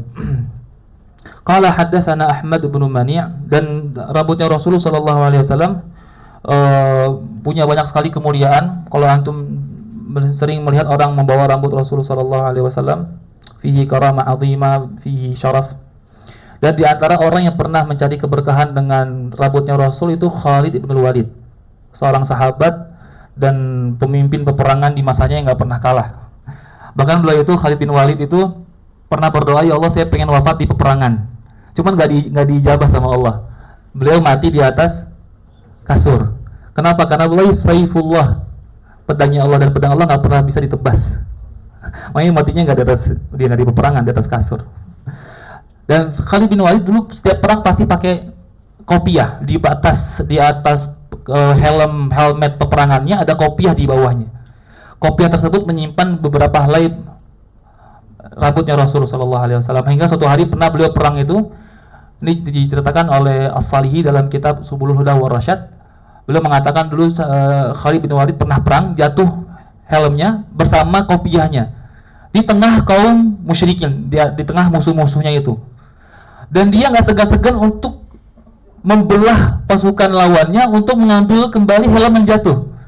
Pas diambil sama dia, kembali ke kaumnya, tanya, kenapa ente sampai segitunya cuma ngambil helm yang jatuh di tengah kaum musyrik? Itu kan memberikan nyawa antum ke mereka. Kata Khalid bin Walid, fihi sya'ru Rasulillah sallallahu alaihi wasallam wa masta'malu fi harbin illa nasaranillahu fihi. Di sana ada syaarnya Rasul, dan aku tidak pernah menggunakan tersebut kecuali pasti Allah bantu dalam peperangan. Aku selalu menang di sana. Jadi itu sir kemenangannya Khalid bin Walid, bahwa dia menyimpan rambutnya Rasulullah dan mencari keberkahan untuk memenangkan peperangan yang dia hadapi. Wa ma khuttu fi harbin illa nasaranillahu fihi. Sallallahu alaihi wasallam. طيب قال حدثنا أحمد بن منيع قال حدثنا أبو قطن قال حدثنا شعبة عن أبي إسحاق عن البراء بن عازب قال كان رسول الله صلى الله عليه وسلم مربوعا. Marbu'an punya fisik yang ideal. Ba'ida ma bainal mankibain, memiliki jarak antara dua mankib yang luas.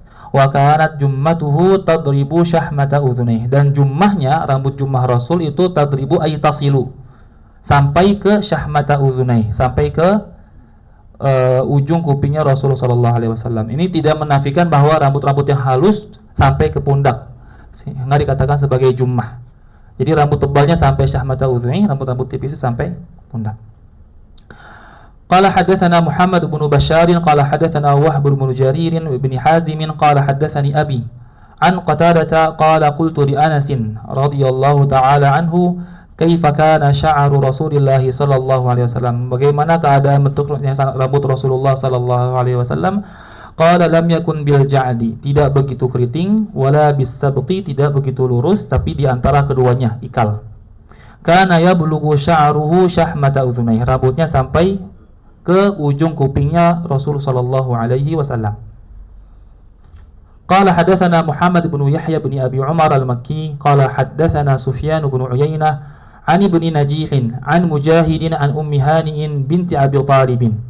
Ummi Hani seorang sahabat, anak dari Abi Talib, yang mana rumahnya dijadikan sebagai tempatnya Rasulullah SAW pergi saat Isra Mi'raj. Jadi Ummu Hani punya rumahnya dijadikan sebagai tempat menginap saat beliau itu dulu Isra Mi'raj. Qalat qadima Rasulullah sallallahu alaihi wasallam Makkah. Rasul sampai ke Mekah qadmatan, pada sebuah perjalanan, pada sebuah kedatangan. Qadmatan. Walahu arba'u ghadair, dan dia memiliki 4 ghadair. Ghadair jamak dari ghadirah. Ghadirah maknanya sama dengan dhafirah. Di sini ghadirah maknanya ay dhafirah. Apa itu dhafirah? Nggak jelas ya tulisannya ya. Maaf ya. Bentar. Gimana cara menghapus ini? Keluarlah, kok bisa dihapus?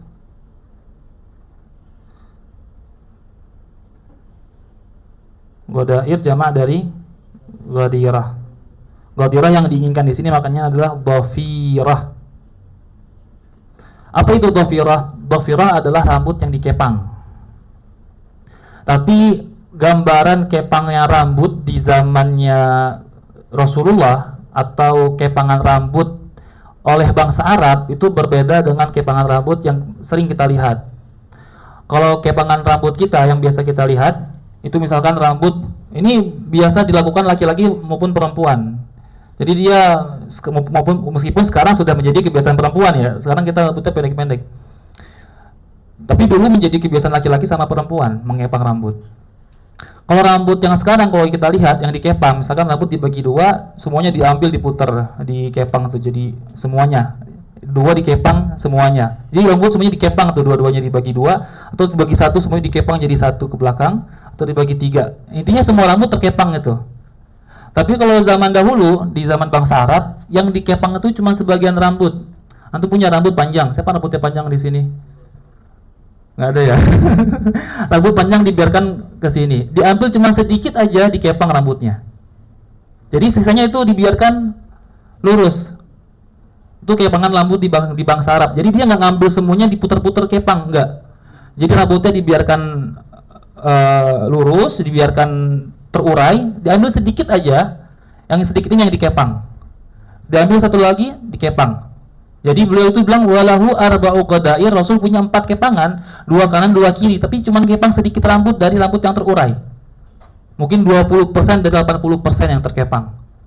Itu arba'u qadair. Jadi rambut beliau kanan kiri yafruq ra'sahu, dibelah 2, sedikit diambil dikepang 1, sedikit diambil kepangan 2, begitu juga yang kiri. Jadi bukan gambaran kepang semuanya dikepang, rambutnya terkepang dua-duanya besar, enggak.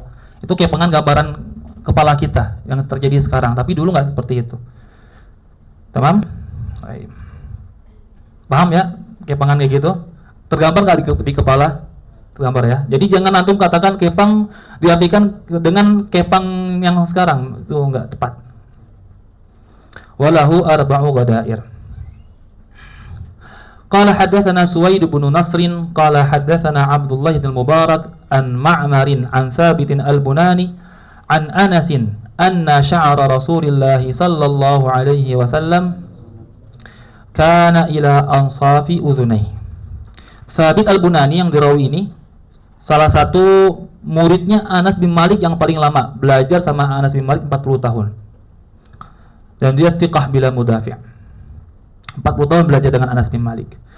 Dia mendengar dari Anas bin Malik bahwa rambutnya Rasulullah sallallahu alaihi wasallam itu ke ansaf udhunai. Ansaf itu jamak dari nis. Ansaf jamak dari nisf. Tadi riwayat pertama mengatakan bahwa kana sya'ru Rasulillah ila nisfi udhunai, setengah dari kupingnya, pakai mufrad. Tapi di sini pakai jamak ansaf. Kata Ibnu Hajar rahimahullah dalam kitab Asyraful Wasail ila Fahmi Syama'il, di situ sengaja dijamak untuk menunjukkan bahwa ta'addad an-nisf al-muntaha ilaih, bahwa ukuran setengahnya itu bermacam-macam. Ta'addudu al-had al-muntaha ilaihi minan nisf. Karena kadang-kadang rambut Rasul sampai ke setengah yang ini, kadang setengah ini, kadang setengah di sini, ansaf. Gak pernah pernah segini, pernah segini, pernah segini. Karena berbeda-beda ukuran tengahnya, sehingga pakai jamak ansaf udhunai. Itu mengapa menggunakan jamak untuk menunjukkan ta'addudu an-nisf al-muntaha ilaihi. Apakah sah secara bahasa? Sah secara bahasa bahwa jamak didofakan kepada musanna. Allah mengatakan sagat qulubukuma. Qulub jamak, kuma musanna. Baik. Qala hadatsana Suwaid bin Nasr qala hadatsana Abdullah bin Mubarak an Yunus bin Yazid an Az-Zuhri qala hadatsana Ubaidullah bin Abdullah bin Utbah an Ibni Abbas radhiyallahu ta'ala anhuma anna Rasulullah sallallahu alaihi wasallam kana yusdilu sya'rah. Yusdilu itu berbeda dengan farak. Kemarin kita mengatakan bahwa Rasul yafruqu ra'sahu. Bilang inin faraqat aqiqatuhu tarakaha wa illa fala. Yang pernah lewat di hadisnya siapa? Hindu bin Abi Halah. Itu farak membagi dua rambutnya Rasul sallallahu alaihi wasallam saat terkena angin. Atau nanti riwayat ini mengatakan beliau sengaja membelah dua rambutnya. Tapi di sini beliau mengatakan kana yusdilu sya'rah. Beliau mengurai rambutnya ke segala sisi. Jadi bukan dibelah dua kanan kiri, tapi yusdil itu mengurai dengan segala sisi, dibiarkan terurai ke segala sisi. Kana yusdilu sya'rah. Wa kana al-musyrikuna yafriquna ru'usahum. Dan orang musyrik di zaman tersebut membelah dua rambutnya. Wa kana ahlul kitabi yasduluna ru'usahum. Sedangkan ahlul kitab itu sukanya mengurai. Mereka mengurai rambut mereka ke segala sisi, tidak dibelah dua. Wa kana yuhibbu muwafaqata ahlil kitab. Dan Rasul lebih suka mengikuti kebiasaan ahlul kitab untuk membuat hati mereka tertarik dengan Islam. Sehingga Rasul menyerupai apa yang mereka biasa lakukan supaya mereka ikut dengan kebiasaan mereka. Jadi ada hikmah dakwah bahwa kita untuk tahabbub atau ta'aluf dengan kaum, kita ikuti kebiasaan mereka selama tidak menyelisih syariat. Sebagaimana Rasul dulu mengikuti gaya rambut supaya mereka pengen ikut dengan dakwahnya Rasul sallallahu alaihi wasallam. Jadi kalau misalkan antum pengen cari dalil, apa dalil dakwah itu harus ikut dengan kegiatan masyarakat, harus menyerupai apa yang masyarakat lakukan. Itu dalilnya Rasul rambutnya pernah diurai ke segala sisi dan tidak dibelah dua untuk membuat ahlul kitab itu menjadi ta'aluf, menjadi tidak asing dengan Rasul sallallahu alaihi wasallam. Dan ini itu bahkan dulu ada riwayat tentang dakwahnya Rasul sallallahu alaihi wasallam, hikmah dakwah, fiqh dakwah, cerdasnya dakwah Rasul sallallahu alaihi wasallam. Itu pernah dulu di hadisnya Bukhari, di Bukhari. Dulu Ka'bah kan pernah hancur karena banjir. Dan para musyrikun dulu itu orang musyrik mengumpulkan harta halal buat membangun ulang Ka'bah. Syuf, orang musyrik pengen bangun ulang Ka'bah setelah hancur, mereka mengumpulkan uang-uang halal yang tidak terhasilkan dari perjudian, pencurian untuk membangun ulang Ka'bah. Setelah dikumpulkan ternyata uangnya nggak cukup buat membangun Ka'bah secara sempurna. Karena nggak cukup, akhirnya Ka'bah itu dibangun lebih kecil dari ukuran yang semestinya. Harusnya segini, dimundurkan jadi segini dari pondasi yang awal, karena uangnya nggak cukup, uang halalnya nggak cukup. Akhirnya pondasi yang dulu di zaman Ibrahim diberikan tanda di Ka'bah, jadi ada kayak miring kayak gini. Set. Kalau di Ka'bah untuk melihat ini Ka'bah kotak Ka'bah, di sini ada batu bentuknya kayak gini. Syadarmah namanya. Syadarwan. Syadarwan itu sebagai tanda pondasi Ka'bah yang pertama. Ka'bah yang sekarang pondasinya itu pondasi yang dibangun ulang oleh orang musyrik setelah Ka'bah itu hancur. Mereka tidak membangun Ka'bah dengan pondasi yang pertama karena kekurangan modal, uang halalnya kurang. Syuf orang musyrik, uang halalnya kurang. Kata Rasul, setelah Rasul punya kekuatan, lagi mulai dakwah, kata Rasul, seandainya ilaula qaumukum hadithu ahdin bil Islam, seandainya bukan karena kaummu baru masuk Islam, saya akan hancurkan Ka'bah dan mulai bangun dari awal lagi ke pondasi awal. Jadi Rasul tidak ingin menghancurkan Ka'bah untuk membangun ke pondasi awal, meskipun itu benar untuk menjaga orang-orang yang baru masuk Islam. Itu fikih dakwahnya Rasul, bahwa Rasul tidak egois ingin melakukan sesuatu yang dianggap beliau itu benar. Ini benar, ini juga benar ya. Yang pertama lebih benar membangun dengan pondasi pertama, tapi beliau memperhatikan keadaan hati para orang-orang yang baru masuk Islam. Laula qaumukum hadithu ahdin bil Islam, saya akan hancurkan Ka'bah dan bangun dengan pondasi yang pertama. Fikih dakwahnya Rasul. Di sini juga sama fikih dakwah. Beliau sengaja mengulai rambutnya supaya ta'aluf qulub ahli kitab. Kenapa musyrik nggak dicari perhatiannya? Kan musyrik lebih aula untuk dicarikan perhatian supaya masuk Islam. Udah berusaha Rasul, cuman lebih dahsyat lagi penolakannya.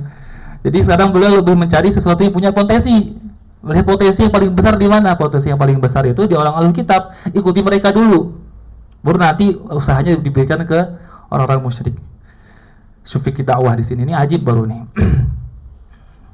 Wa kana ahlul kitab yasduruna ru'usahum. Wa kana yuhibbu muwafaqata ahlul kitab, dan Rasul suka untuk menyamai dengan ahlul kitab fi ma lam yu'mar fihi bi syai'in, selama pada sesuatu yang tidak diperintahkan padanya dengan sesuatu. Tapi setelahnya tsumma faraqa Rasulullah sallallahu alaihi wasallam ra'sah. Lalu setelahnya Rasul itu membelah dua rambutnya. Nanti aneh pernah ketemu faidah, cuman aneh nggak ketemu. Semalam aneh baca-baca, ini dulu pernah ketemu hal-hal yang Rasul menyamai ahlul kitab, lalu baru tinggalkan hal tersebut. Ada 10 hal, nanti aneh cari, aneh kirim ke grup. Aneh lupa sekarang di mana kitabnya itu. Baik. Qala haddatsana Muhammad bin Bashar, qala haddatsana Abdurrahman bin Mahdi, an Ibrahim bin Nafi' al-Makki, an ibni Abi Najih, an Mujahidin, an Ummi Hani'in, qalat ra'aitu Rasulullah sallallahu alaihi wasallam dza dhafair arba'in, memiliki 4 kepangan. Yang tadi saya katakan 4 kepangan dengan rambut-rambut yang sedikit yang dikepang, bukan secara keseluruhan. Baik, satu bab lagi ya. Qala babu ma jaa fi tarajjuli Rasulillah sallallahu alaihi wasallam.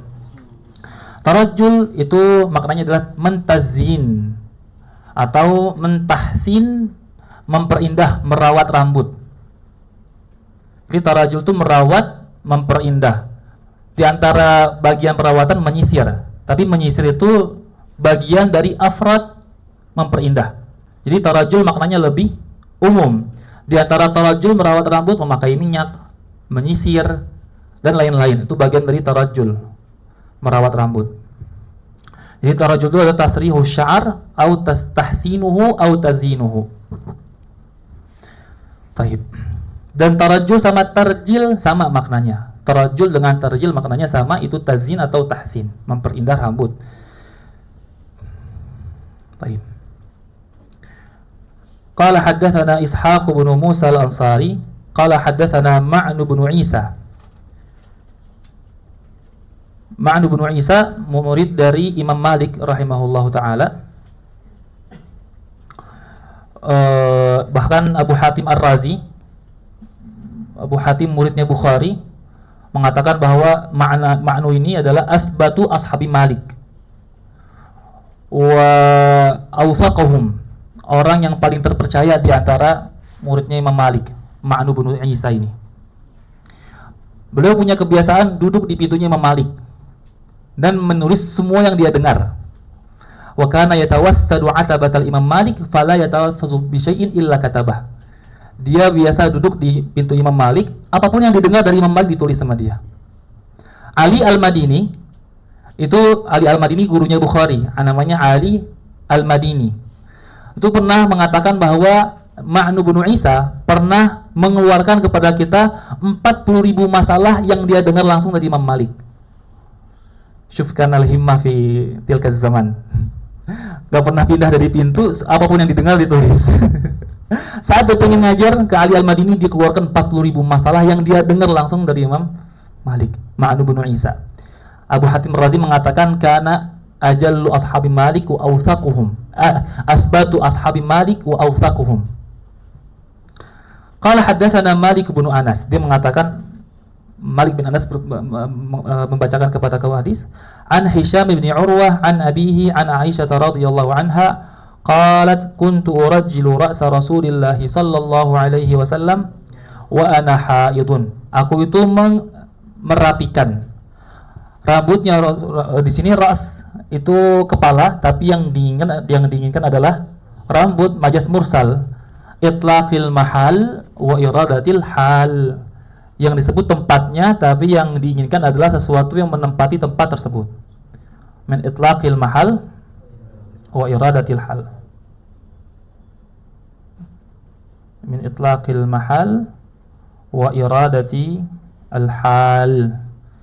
Yang disebut tempatnya, tapi yang diinginkan adalah sesuatu yang menempati kepala itu rambut. Jadi kuntu urajilu ra'sa Rasulillah, aku merapikan, menghiasi rambutnya Rasulullah sallallahu alaihi wasallam, wa ana haid, dan keadaanku sedang haid. Ini dalil bahwa orang perempuan yang sedang haid tidak masalah membersamai suaminya. Karena orang dahulu, orang-orang musyrik sama orang-orang Yahudi, kalau perempuannya sedang haid diasingkan ke kampung yang lain. Di sini ingin mengatakan bahwa perempuan yang sedang haid tidak bermasalah mukhalatah ma'a zawjihi. Wa ana haid. Baik.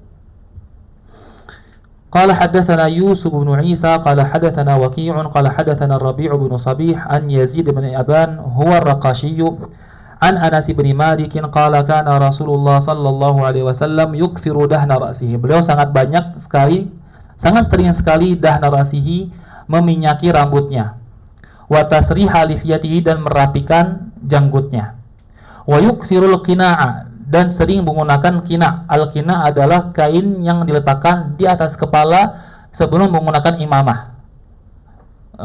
Peci yang tipis yang digunakan sebelum menggunakan imamah disebut dengan kina'. Ka'anna thawbahu thawbu zayyad, seolah-olah pakaiannya seperti pakaian tukang minyak. Tapi as-thawb yang diinginkan bukan thawb mutlakan semua bajunya Rasul berminyak. As-thawb yang diinginkan di sini adalah al-kina' itu sendiri. Kain yang digunakan oleh Rasul di atas kepala sebelum menggunakan imamah itu seperti kain yang digunakan oleh tukang minyak, karena berminyak, karena terkena rambutnya Rasul yang habis digunakan minyak. Jadi ka'anna thawbahu ay qina'ahu, thawbu zayyad adalah kain yang digunakan oleh orang yang menjual minyak. Baik. قال حدثنا هناد بن سري قال حدثنا أبو الأحوص عن أشعث ابن أبي الشعثاء عن أبيه عن مسروق عن عائشة رضي الله عنها قالت إن كان رسول الله صلى الله عليه وسلم لا يحب التيامن. إنه asalnya in mukhaffafah, takdirnya innahu kana Rasulullah, inna sya'na, keadaannya Rasul itu sallallahu alaihi wasallam la yuhibbut tayammuna. Jadi ini bukan in syarat di sini. In mukhaffafah, takdirannya innahu ay inna asy'ana.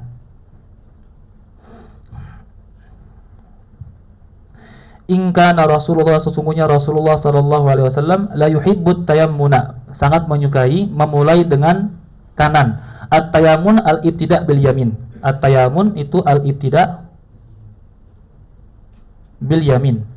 Beliau sangat suka mulai dengan kanan. Fi tuhurihi, dalam bersucinya beliau. Tuhurihi ay fi fi'li taharah. Tuhur dengan dhammah ta, fi'li taharah. Tuhur dengan fathah ta, tahur, sesuatu yang digunakan untuk taharah. Tapi yang di sini yang lebih cocok dengan siyak fi tuhurihi dengan dhammah ta ay fi fi'li taharatihi yabtadi'u bil yamin. Beliau dalam mengerjakan taharahnya lebih suka memulai dengan yang kanan. Fi tuhurihi idza tatahhara, saat beliau itu sedang sibuk bersuci. Wa fi tarajjulihi idza tarajjala, dan dalam menghiasi rambutnya, merapikan rambutnya, idza tarajjala, saat beliau itu menghias. Kalau pengen menyisir di kanan dulu. Kalau pengen pakai minyak, diminyakin yang kanan dulu. Itu tarajjulihi idza tarajjal. Wa fi inti'alihi idza ta'ala, dan saat beliau menggunakan sandalnya idzan ta'al. Sallallahu alaihi wasallam. Di riwayat yang lain dikatakan wa fi sya'nihi kulli. Di seluruh keadaan beliau suka menggunakan yang kanan selama itu merupakan bagian dari takrim, sesuatu yang mulia. Adapun yang bukan takrim pakai dengan kiri. Baik. Qala haddatsana Muhammad ibn Bashar qala haddatsana Yahya ibn Sa'id an Hisham bin Hassan anil Hasani an Abdullah bin Mughaffal. Qala naha Rasulullah sallallahu alaihi wasallam 'anit tarajjuli illa qibban. Abdullah bin Mughaffal mengatakan bahwa Rasul sallallahu alaihi wasallam melarang dari tarajjul kecuali jarang-jarang. Gibban itu pada asal maknanya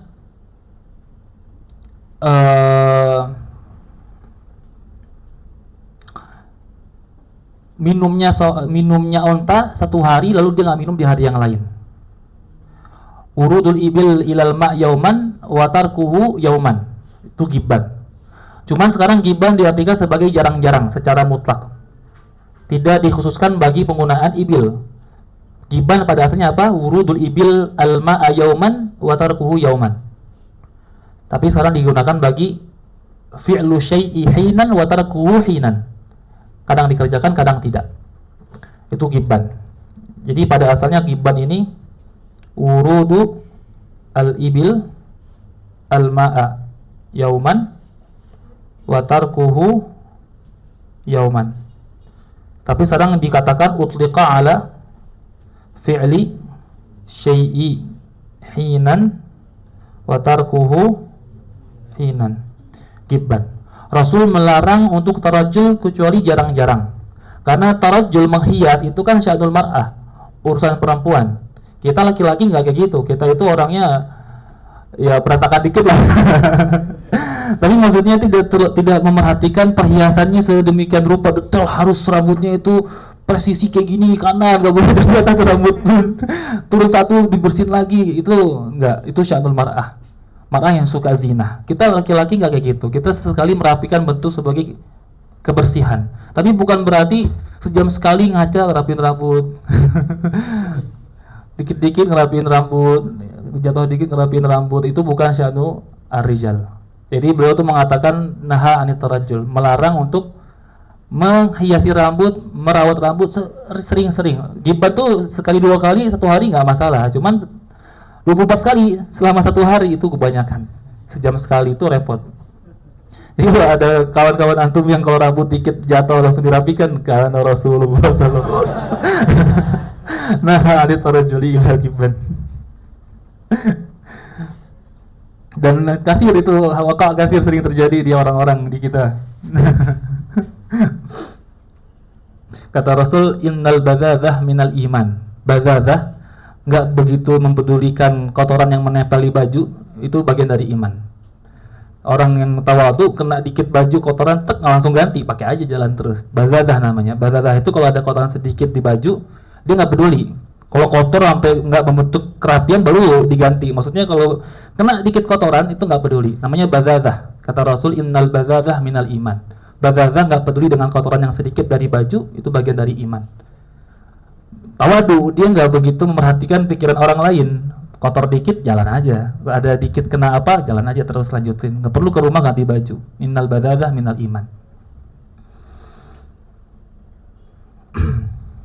Qala haddatsana Al-Hasan bin Arafah qala haddatsana Abdus Salam bin Harb an Yazid Abi Khalid an Abi Al-Ala'i Audi an Humayd bin Abdurrahman an rajulin min ashabin Nabi sallallahu alaihi wasallam anna an-nabiyya sallallahu alaihi wasallam kana yatarajjalu ghibban. Rasul itu merapikan rambutnya jarang-jarang. Di sini ada mubham, di sini dirawi dikatakan an rajulin, dari seorang laki-laki. Walam yusammi ismahu, dan tidak menyebutkan namanya. Ketidakjelasan rawi dalam sanad itu berbahaya jika bukan seorang sahabat. Jadi al-ibham fil isnad itu berbahaya, dapat melemahkan sanad. Kalau misalkan di sanad dikatakan haddatsana rajulun qala haddatsana Abdus Salam, itu bahaya. Perlu dicari tahu apakah dia adil ataupun tidak, apakah dia terpercaya ataupun tidak. Jika belum diketahui, maka sanadnya kita hukumi sebagai sanad yang lemah. Ini dikecualikan jika kesamaran tersebut terjadi pada sahabat. Kalau terjadinya pada sahabat, maka nggak masalah. Misalkan di sini dibilang an rajulin min ashabin nabi, dari seorang laki-laki dari sahabat Nabi. Maka ibham yang terjadi di sini, al-ibham, ini nggak bermasalah karena sahabat pasti adil. Sahabat dipastikan mereka memiliki sifat adalah. Mereka memiliki sifat yang terpercaya dan tidak mungkin berdusta atas nama Rasul sallallahu alaihi wasallam. Mahmakana sahabatu, meskipun siapapun sahabatnya, antum kalau baca hadis nanti ada dalil-dalil. Kalau antum di Usuluddin ada dalil-dalil bagaimana caranya memastikan sahabat pasti terpercaya, nggak mungkin berdusta. Itu udah ada dalil-dalilnya. Sekarang yang ini cuma bilang ke antum, sahabat pasti adil dan pasti terpercaya, nggak mungkin berdusta atas nama Rasul. Makanya jika dikatakan an rajulin min ashabin nabi tidak bermasalah dalam sanad. Tetap sanadnya itu dikatakan sebagai sanad yang aman. Sanad yang aman. Makbul dalam artian bisa diambil.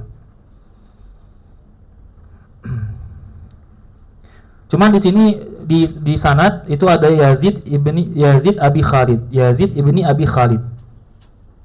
Yazid ibni Abi Khalid. Di antum juga Yazid ibni Abi Khalid kan di situ di atasnya. Di situ sama Al-Bajuri di bawah wasawab Yazid ibnu Khalid. Yang benar adalah Yazid ibn Khalid. Ini bagian dari usul tahqiq.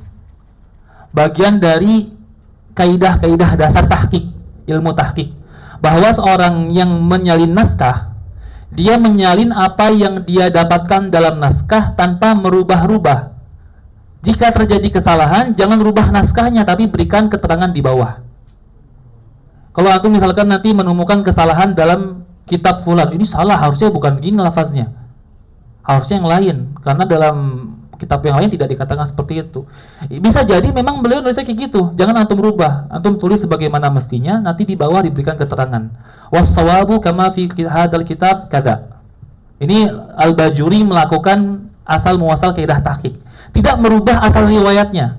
Asal riwayatnya dibiarkan Yazid ibn Abi Khalid. Tapi yang benar yang betul Yazid ibn Khalid. Tidak merubah yang asal. Meskipun tahu itu salah. Karena tahqiq itu pada asalnya adalah menyalin naskah dengan keadaan yang paling dekat terhadap apa yang diinginkan oleh mu'alif. Itu ya, ini faedah penting juga kalau antum sudah istighal dengan ilmu tahqiq, ini sebagai usul tahqiq di zaman-zaman Al-Bajuri rahimahullah taala. Ana nabiyya sallallahu alaihi wasallam kana yatarajjalu bibban.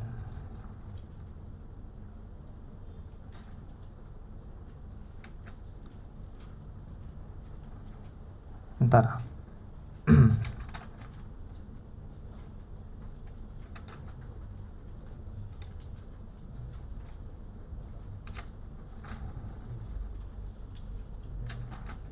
Ya nanggung ya, setubuh lagi lah, masih ada waktu.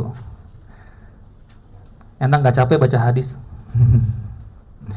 Qala babu ma jaa fi syaibi Rasulillah sallallahu alaihi wasallam. Bab yang menjelaskan tentang ubannya Rasulullah sallallahu alaihi wasallam. Di sini padahal tadi kan beliau bahas pertama syaib, rambutnya Rasul sya'arnya Rasul sallallahu alaihi wasallam. Kemudian tarajjulnya Rasul, menghias rambut. Ketiga syaib, ubannya Rasul sallallahu alaihi wasallam. Ini syaib diakhirkan dari tarajjul karena syaib tidak bisa diikuti. Kalau tarajjul bisa diikuti, maka tarajjul muqaddam ala syaib.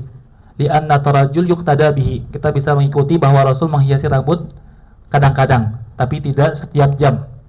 Adapun syaib kita cuma tahu berapa bilangannya, letaknya di mana, tapi tidak mengetahui tidak bisa mengikuti ubannya Rasul sallallahu alaihi wasallam. Kalau kita banyak pikiran, ubannya cepat, berarti semoga enggak ya, semoga tetap hitam rambutnya, tetap panjang lebat lah. Baik. Qala haddatsana Muhammad ibn Bashar qala akhbarana Abu Dawud qala akhbarana Hammam an Qatadah qala qultu li Anas bin Malik, aku mengatakan kepada Anas bin Malik, yaitu Qatadah, hal khadaba Rasulullah sallallahu alaihi wasallam, apakah Rasul itu mengkhidab? Khadaba itu mewarnai dengan hinna, dengan pacar. Namanya khadaba, mewarnai dengan pacar. Apakah Rasul pernah mewarnai rambutnya? Qala lam yablugh dzalika, tidak pernah sampai ke sana. Ini yang tidak pernah sampai apanya? Apakah tidak pernah sampai khobar bahwa Rasul pernah mewarnai, atau tidak pernah sampai Rasul itu di fase untuk mewarnai? Tapi yang lebih pas itu adalah Rasul tidak pernah sampai ke fase untuk mewarnai. Karena Rasul cuma punya uban sedikit. Meskipun nanti ada riwayat yang mengatakan Rasul pernah mewarnai. Kalau kita ingin untuk memahami ini ya, untuk memahami bahwa lam yablugh dzalika, tidak pernah sampai itu. Itunya apa? Apakah tidak pernah sampai khobar tentang Rasul mewarnai rambut? Sehingga jika ada yang mengatakan Rasul pernah mewarnai, ini menjadi riwayat yang dikedepankan karena al-itsbat muqaddam 'ala nafi.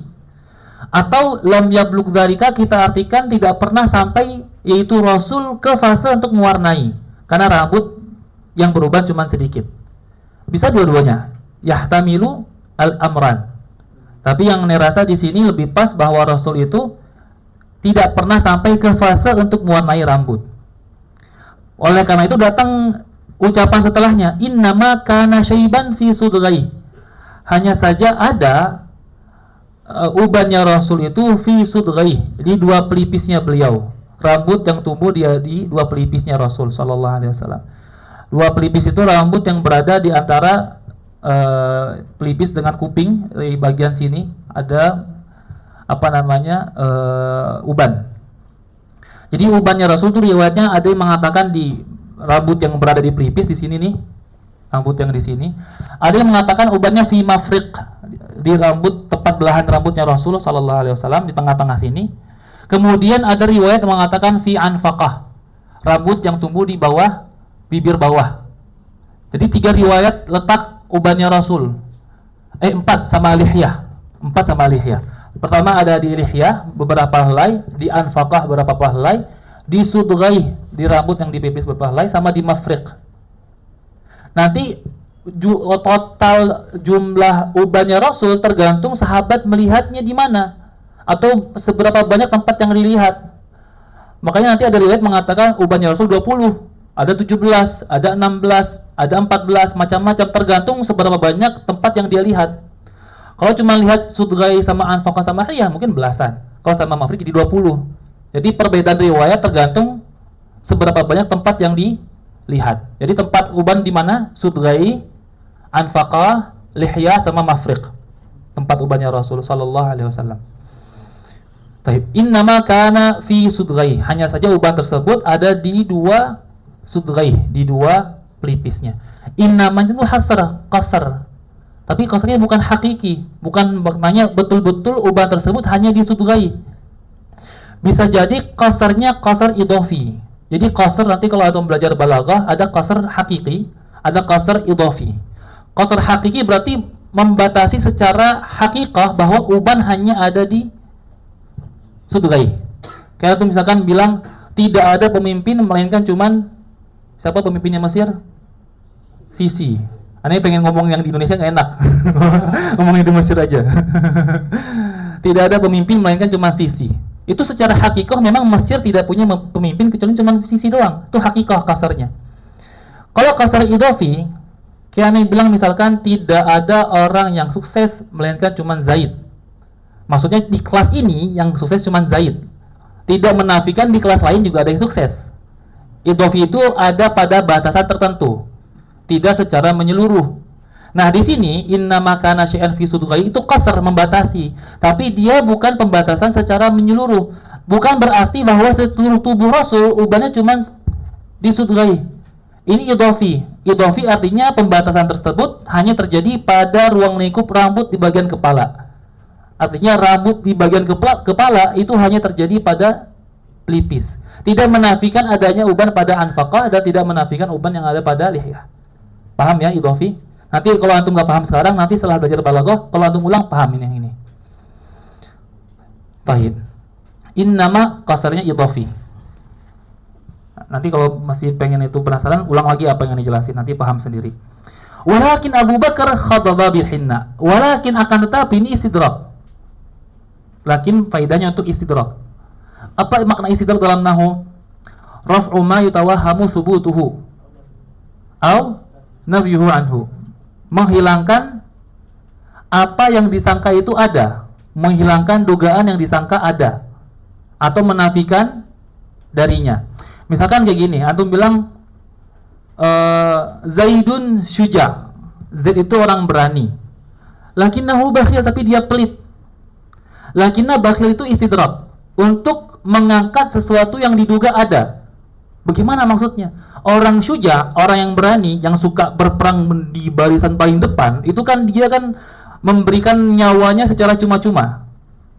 Berarti dia sangat sangat murah hati. Orang nyawa yang paling berharga buat dia diberikan cuma-cuma dalam perang. Berarti kalau dia nyawanya diberikan secara cuma-cuma, hartanya apa lagi? Harusnya diberikan juga cuma-cuma tanpa mikir. Dikira kan kayak gitu, dikira kalau nyawa dikasih, harta juga dikasih. Oh, ternyata dia kalau harta enggak. Lakinnahu bakhil, tapi dia pelit. Itu namanya istidrak, menghilangkan sesuatu yang diduga ada. Sekarang ini istidrak juga lakin di sini. Lakin Abu Bakar. Tapi Abu Bakar itu mewarnai rambutnya dengan hina, dengan pacar, wal katam, dan dengan katam. Apa maksudnya istidraknya? Harus punya munasabah. Tidak memberikan harta kan punya munasabah dengan memberikan nyawa, sama-sama memberi. Di sini istidrak harus punya munasabah antara Abu Bakar dengan Rasul sallallahu alaihi wasallam. Apa munasabahnya? Munasabahnya Rasul dan Abu Bakar satu umur, seumuran. Bedanya cuma 3 tahun. Rasul lahir, setelahnya Abu Bakar 3 tahun setelahnya lahir. Rasul wafat, setelahnya 3 tahun Abu Bakar wafat. Jadi Abu Bakar wafat di tahun yang sama, di umur yang sama dengan umurnya Rasul. Sama-sama umur 63 tahun. Karena jaraknya Abu Bakar dengan Abu Bakar dengan Rasul cuma 3 tahun. Lebih tua Rasul sallallahu alaihi wasallam. Apa wajah istidraknya? Wajah istidraknya Sayyidina Abu Bakar seumuran dengan Rasul. Rasul tidak mewarnai, tapi Abu Bakar mewarnai. Ada istidrak kan? Ada sesuatu yang kita duga subut. Dikira bahwa Abu Bakar juga tidak mewarnai. Ternyata Abu Bakar mewarnai, padahal seumuran. Khataba bil hinna wal katam. Mewarnai dengan hinna, dengan pacar dan katam. Paham ya? Paham. Baik. Qala haddatsana Ishaq bin Mansur wa Yahya bin Musa. Ini sebagai apa namanya promosi untuk belajar lughah. Supaya baca hadis lebih enak. Qala haddatsana Ishaq bin Mansur wa Yahya bin Musa qala haddatsana Abdur Razzaq an Ma'marin an Thabitin. Ini kayak Thabit Al-Bunani tadi, muridnya Anas bin Malik yang belajar berapa tahun? 40 tahun. An Thabit, dan sering nanti antum akan lihat dalam riwayat hadis Thabit an Anas, Thabit an Anas, Thabit an Anas, karena murid lama, murid senior. An Thabit Al-Bunani an Anas radhiyallahu taala anhu qala ma adatu fi ra'si Rasulillah sallallahu alaihi wasallam wa lihyatihi illa 14 sya'ratan bayda. Aku tidak menghitung pada kepalanya Rasul sallallahu alaihi wasallam dan janggutnya Rasul sallallahu alaihi wasallam kecuali hanya 14 rambut putih. Ini yang saya katakan tadi bahwa hitungan 14, 16, 20 itu tergantung seberapa banyak yang dilihat. Bisa jadi Anas bin Malik mengatakan ini satu Rasul pakai peci yang di mafrik nggak terhitung. Itu ya. Dan ingat ya, mencabut uban hukumnya makruh. Natfu syaib makruh. Kalian katakan li anna syaib nurun wa waqar dalam hadis. Bahkan Imam Nawawi dalam Majmu' dikatakan law kana bi hurmatihi lam yab'ud. Seandainya dikatakan haram maka enggak jauh pendapat tersebut. Qala hadatsana Muhammad bin al-Musanna qala akhbarana Abu Dawud qala hadatsana Syu'batu an Simak bin Harbin qala sami'tu Jabir bin Samurah wa qad su'ila an syaibi Rasulillah sallallahu alaihi wasallam. Beliau pernah ditanya tentang ubannya Rasul sallallahu alaihi wasallam. Faqala kana idza dahana ra'sahu lam yura minhu syai'b. Rasul jika beliau itu meminyaki rambutnya, lam yura tidak terlihat dari Rasul syaibun ada uban. Karena minyak itu kan berkilau ya, jadi menutupi warna uban. Wa idza lam yadhin, bisa dibaca 3, wa idza lam yadhin yaduhun yadhan. Jadi dia fi'il thulathi mujarrad cuman bisa dibaca 3 ainnya. Yadhin, yadhan, yadhun. Wa idza lam yadhin, dan jika tidak diminyaki, ru'iyya minhu, terlihat dari Rasul uban sallallahu alaihi wasallam. Baik. Qala haddatsana Muhammad ibn Umar ibn al-Walid al-Kindi al-Kufi qala haddatsana Yahya ibn Adam an Syarikin An Ubaidillah bin Umar an Nafi'in an Abdullah bin Umar qala innama kana syaibu Rasulillah sallallahu alaihi wasallam nahwan min 20 sya'ratan bayda. Hanya saja jumlah ubannya Rasul sallallahu alaihi wasallam itu sekitar 20 rambut putih. Qala haddatsana Abu Quraib bin Muhammad bin Al-Ala qala haddatsana Muawiyah bin Hisham an Syaibana an Abi Ishaq an Ikrimah an Ibnu Abbas. Ikrimah di sini salah satu tabi'in, murid Ibnu Abbas, dan dia sering Ikrimah yang di sini yang kita sebutkan. Ini antum sering temukan dalam buku mufassirin, buku-buku tafsir, sering temukan nama Ikrimah.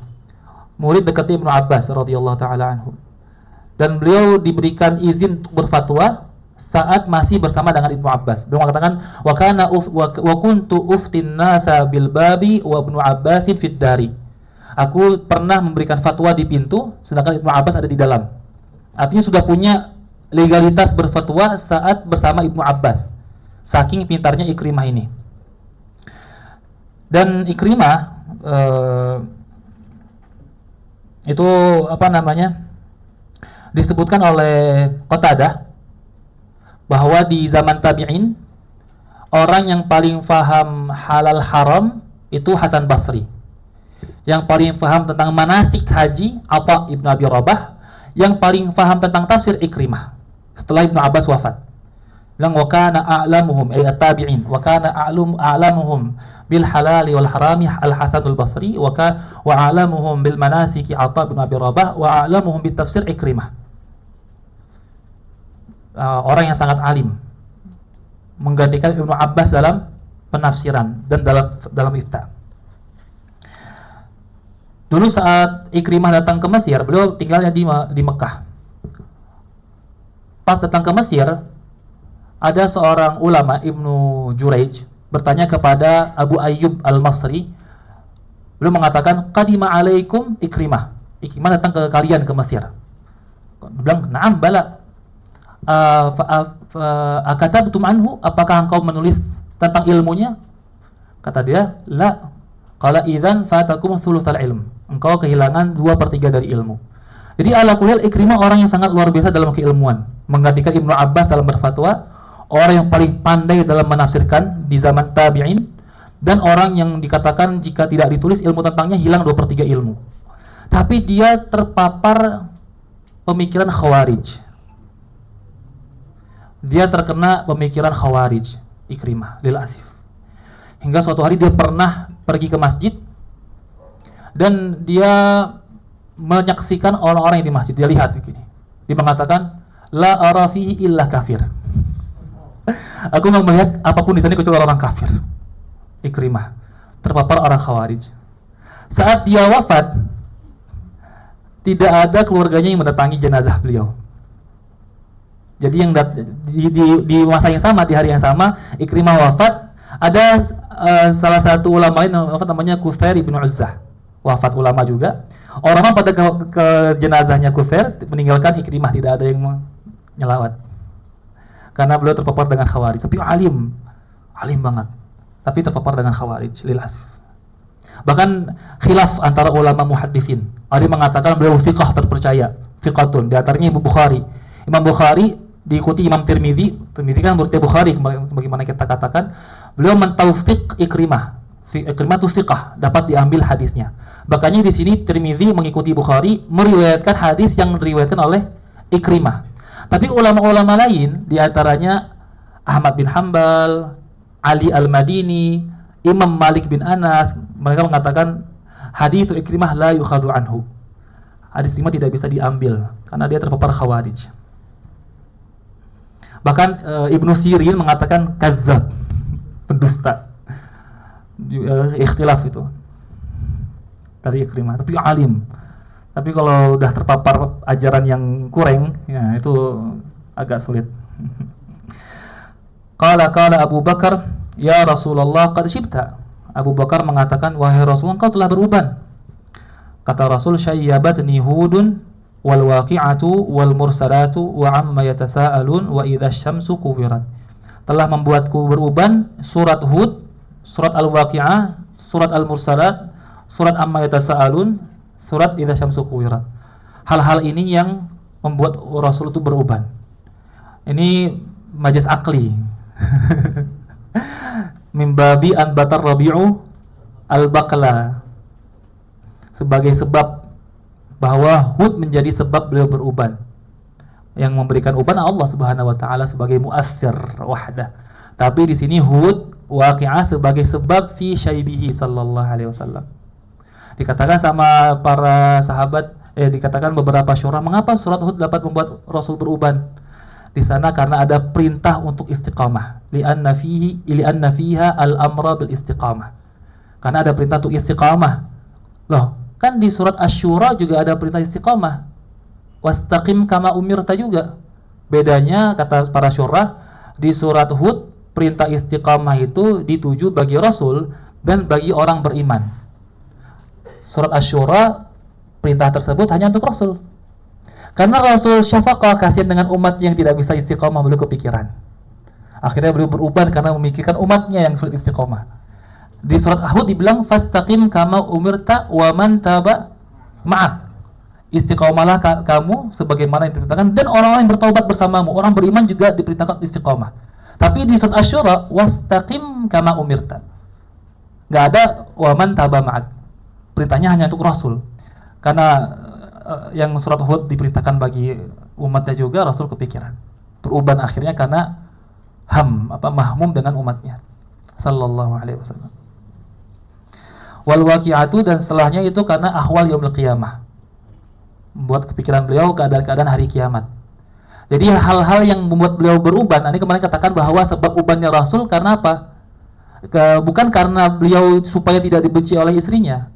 Sedikit ubannya Rasul karena itu beliau punya ruh jiwa yang stabil, tidak mudah memikirkan hal-hal yang tidak bisa beliau atur, sehingga stabil. Tapi seandainya memikirkan sesuatu, difikirkan hal yang bermanfaat, difikirkan akhirat umatnya sallallahu alaihi wasallam.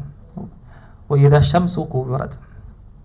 Qala haddatsana Sufyan bin Waqi' qala haddatsana Muhammad bin Bishr an Ali bin Salih an Abi Ishaq an Abi Juhayfah qala qalu ya Rasulullah naraka qad shibta. Kami mengatakan para sahabat, wahai Rasulullah, kami melihat engkau telah beruban. Qala syayyabatni Hudun wa akhwatuha, telah membuatku beruban surat Hud dan kawan-kawannya yang tadi disebutkan sebelumnya.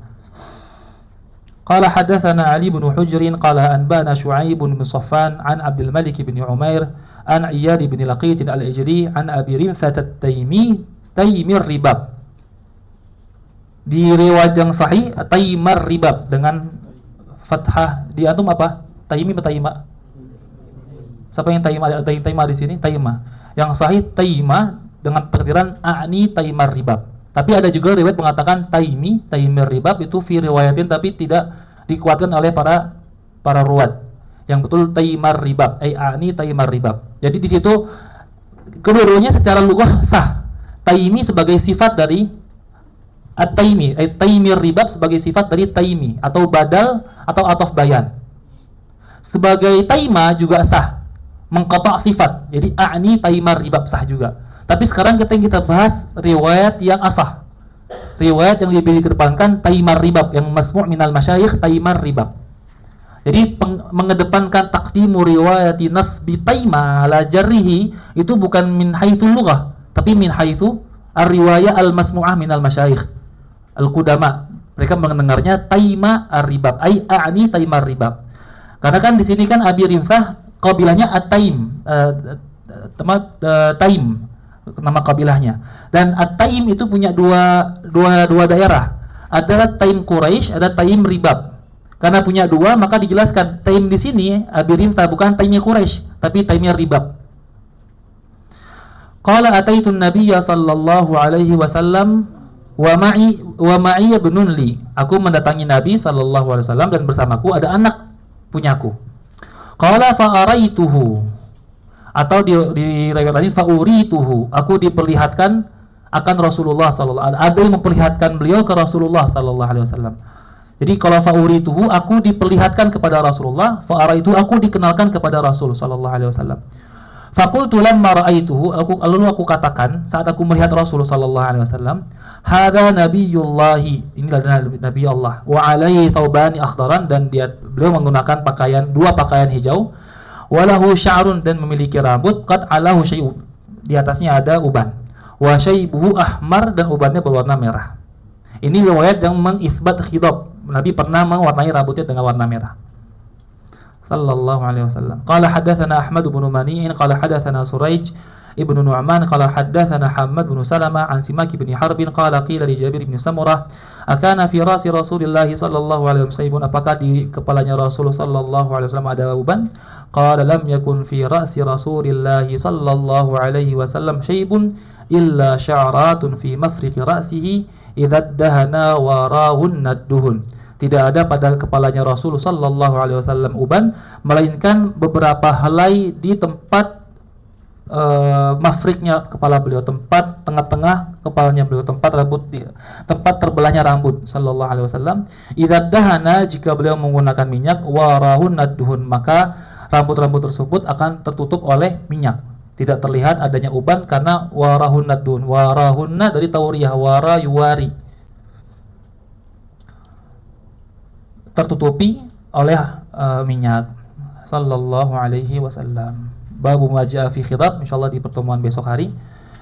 Sallallahu wasallam ala sayyidina Muhammad walhamdulillahi rabbil alamin. Allahumma salli afdala salatin ala as'adi makhluqatika Muhammadin wa ala alihi wa sahbihi wa sallim adada ma'lumatika wa midada kalimatika kullama dzakaraka dzakiruna wa ghafala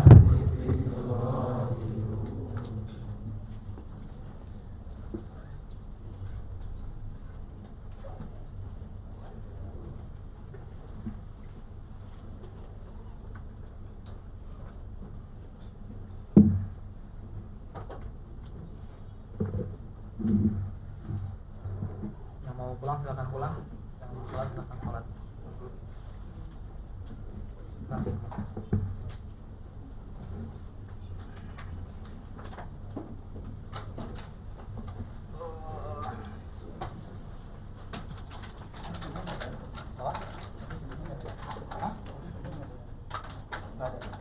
Hari Minggu enak. Besok kita harus berperang, kita melawan penjajah besok. Besok harus mati.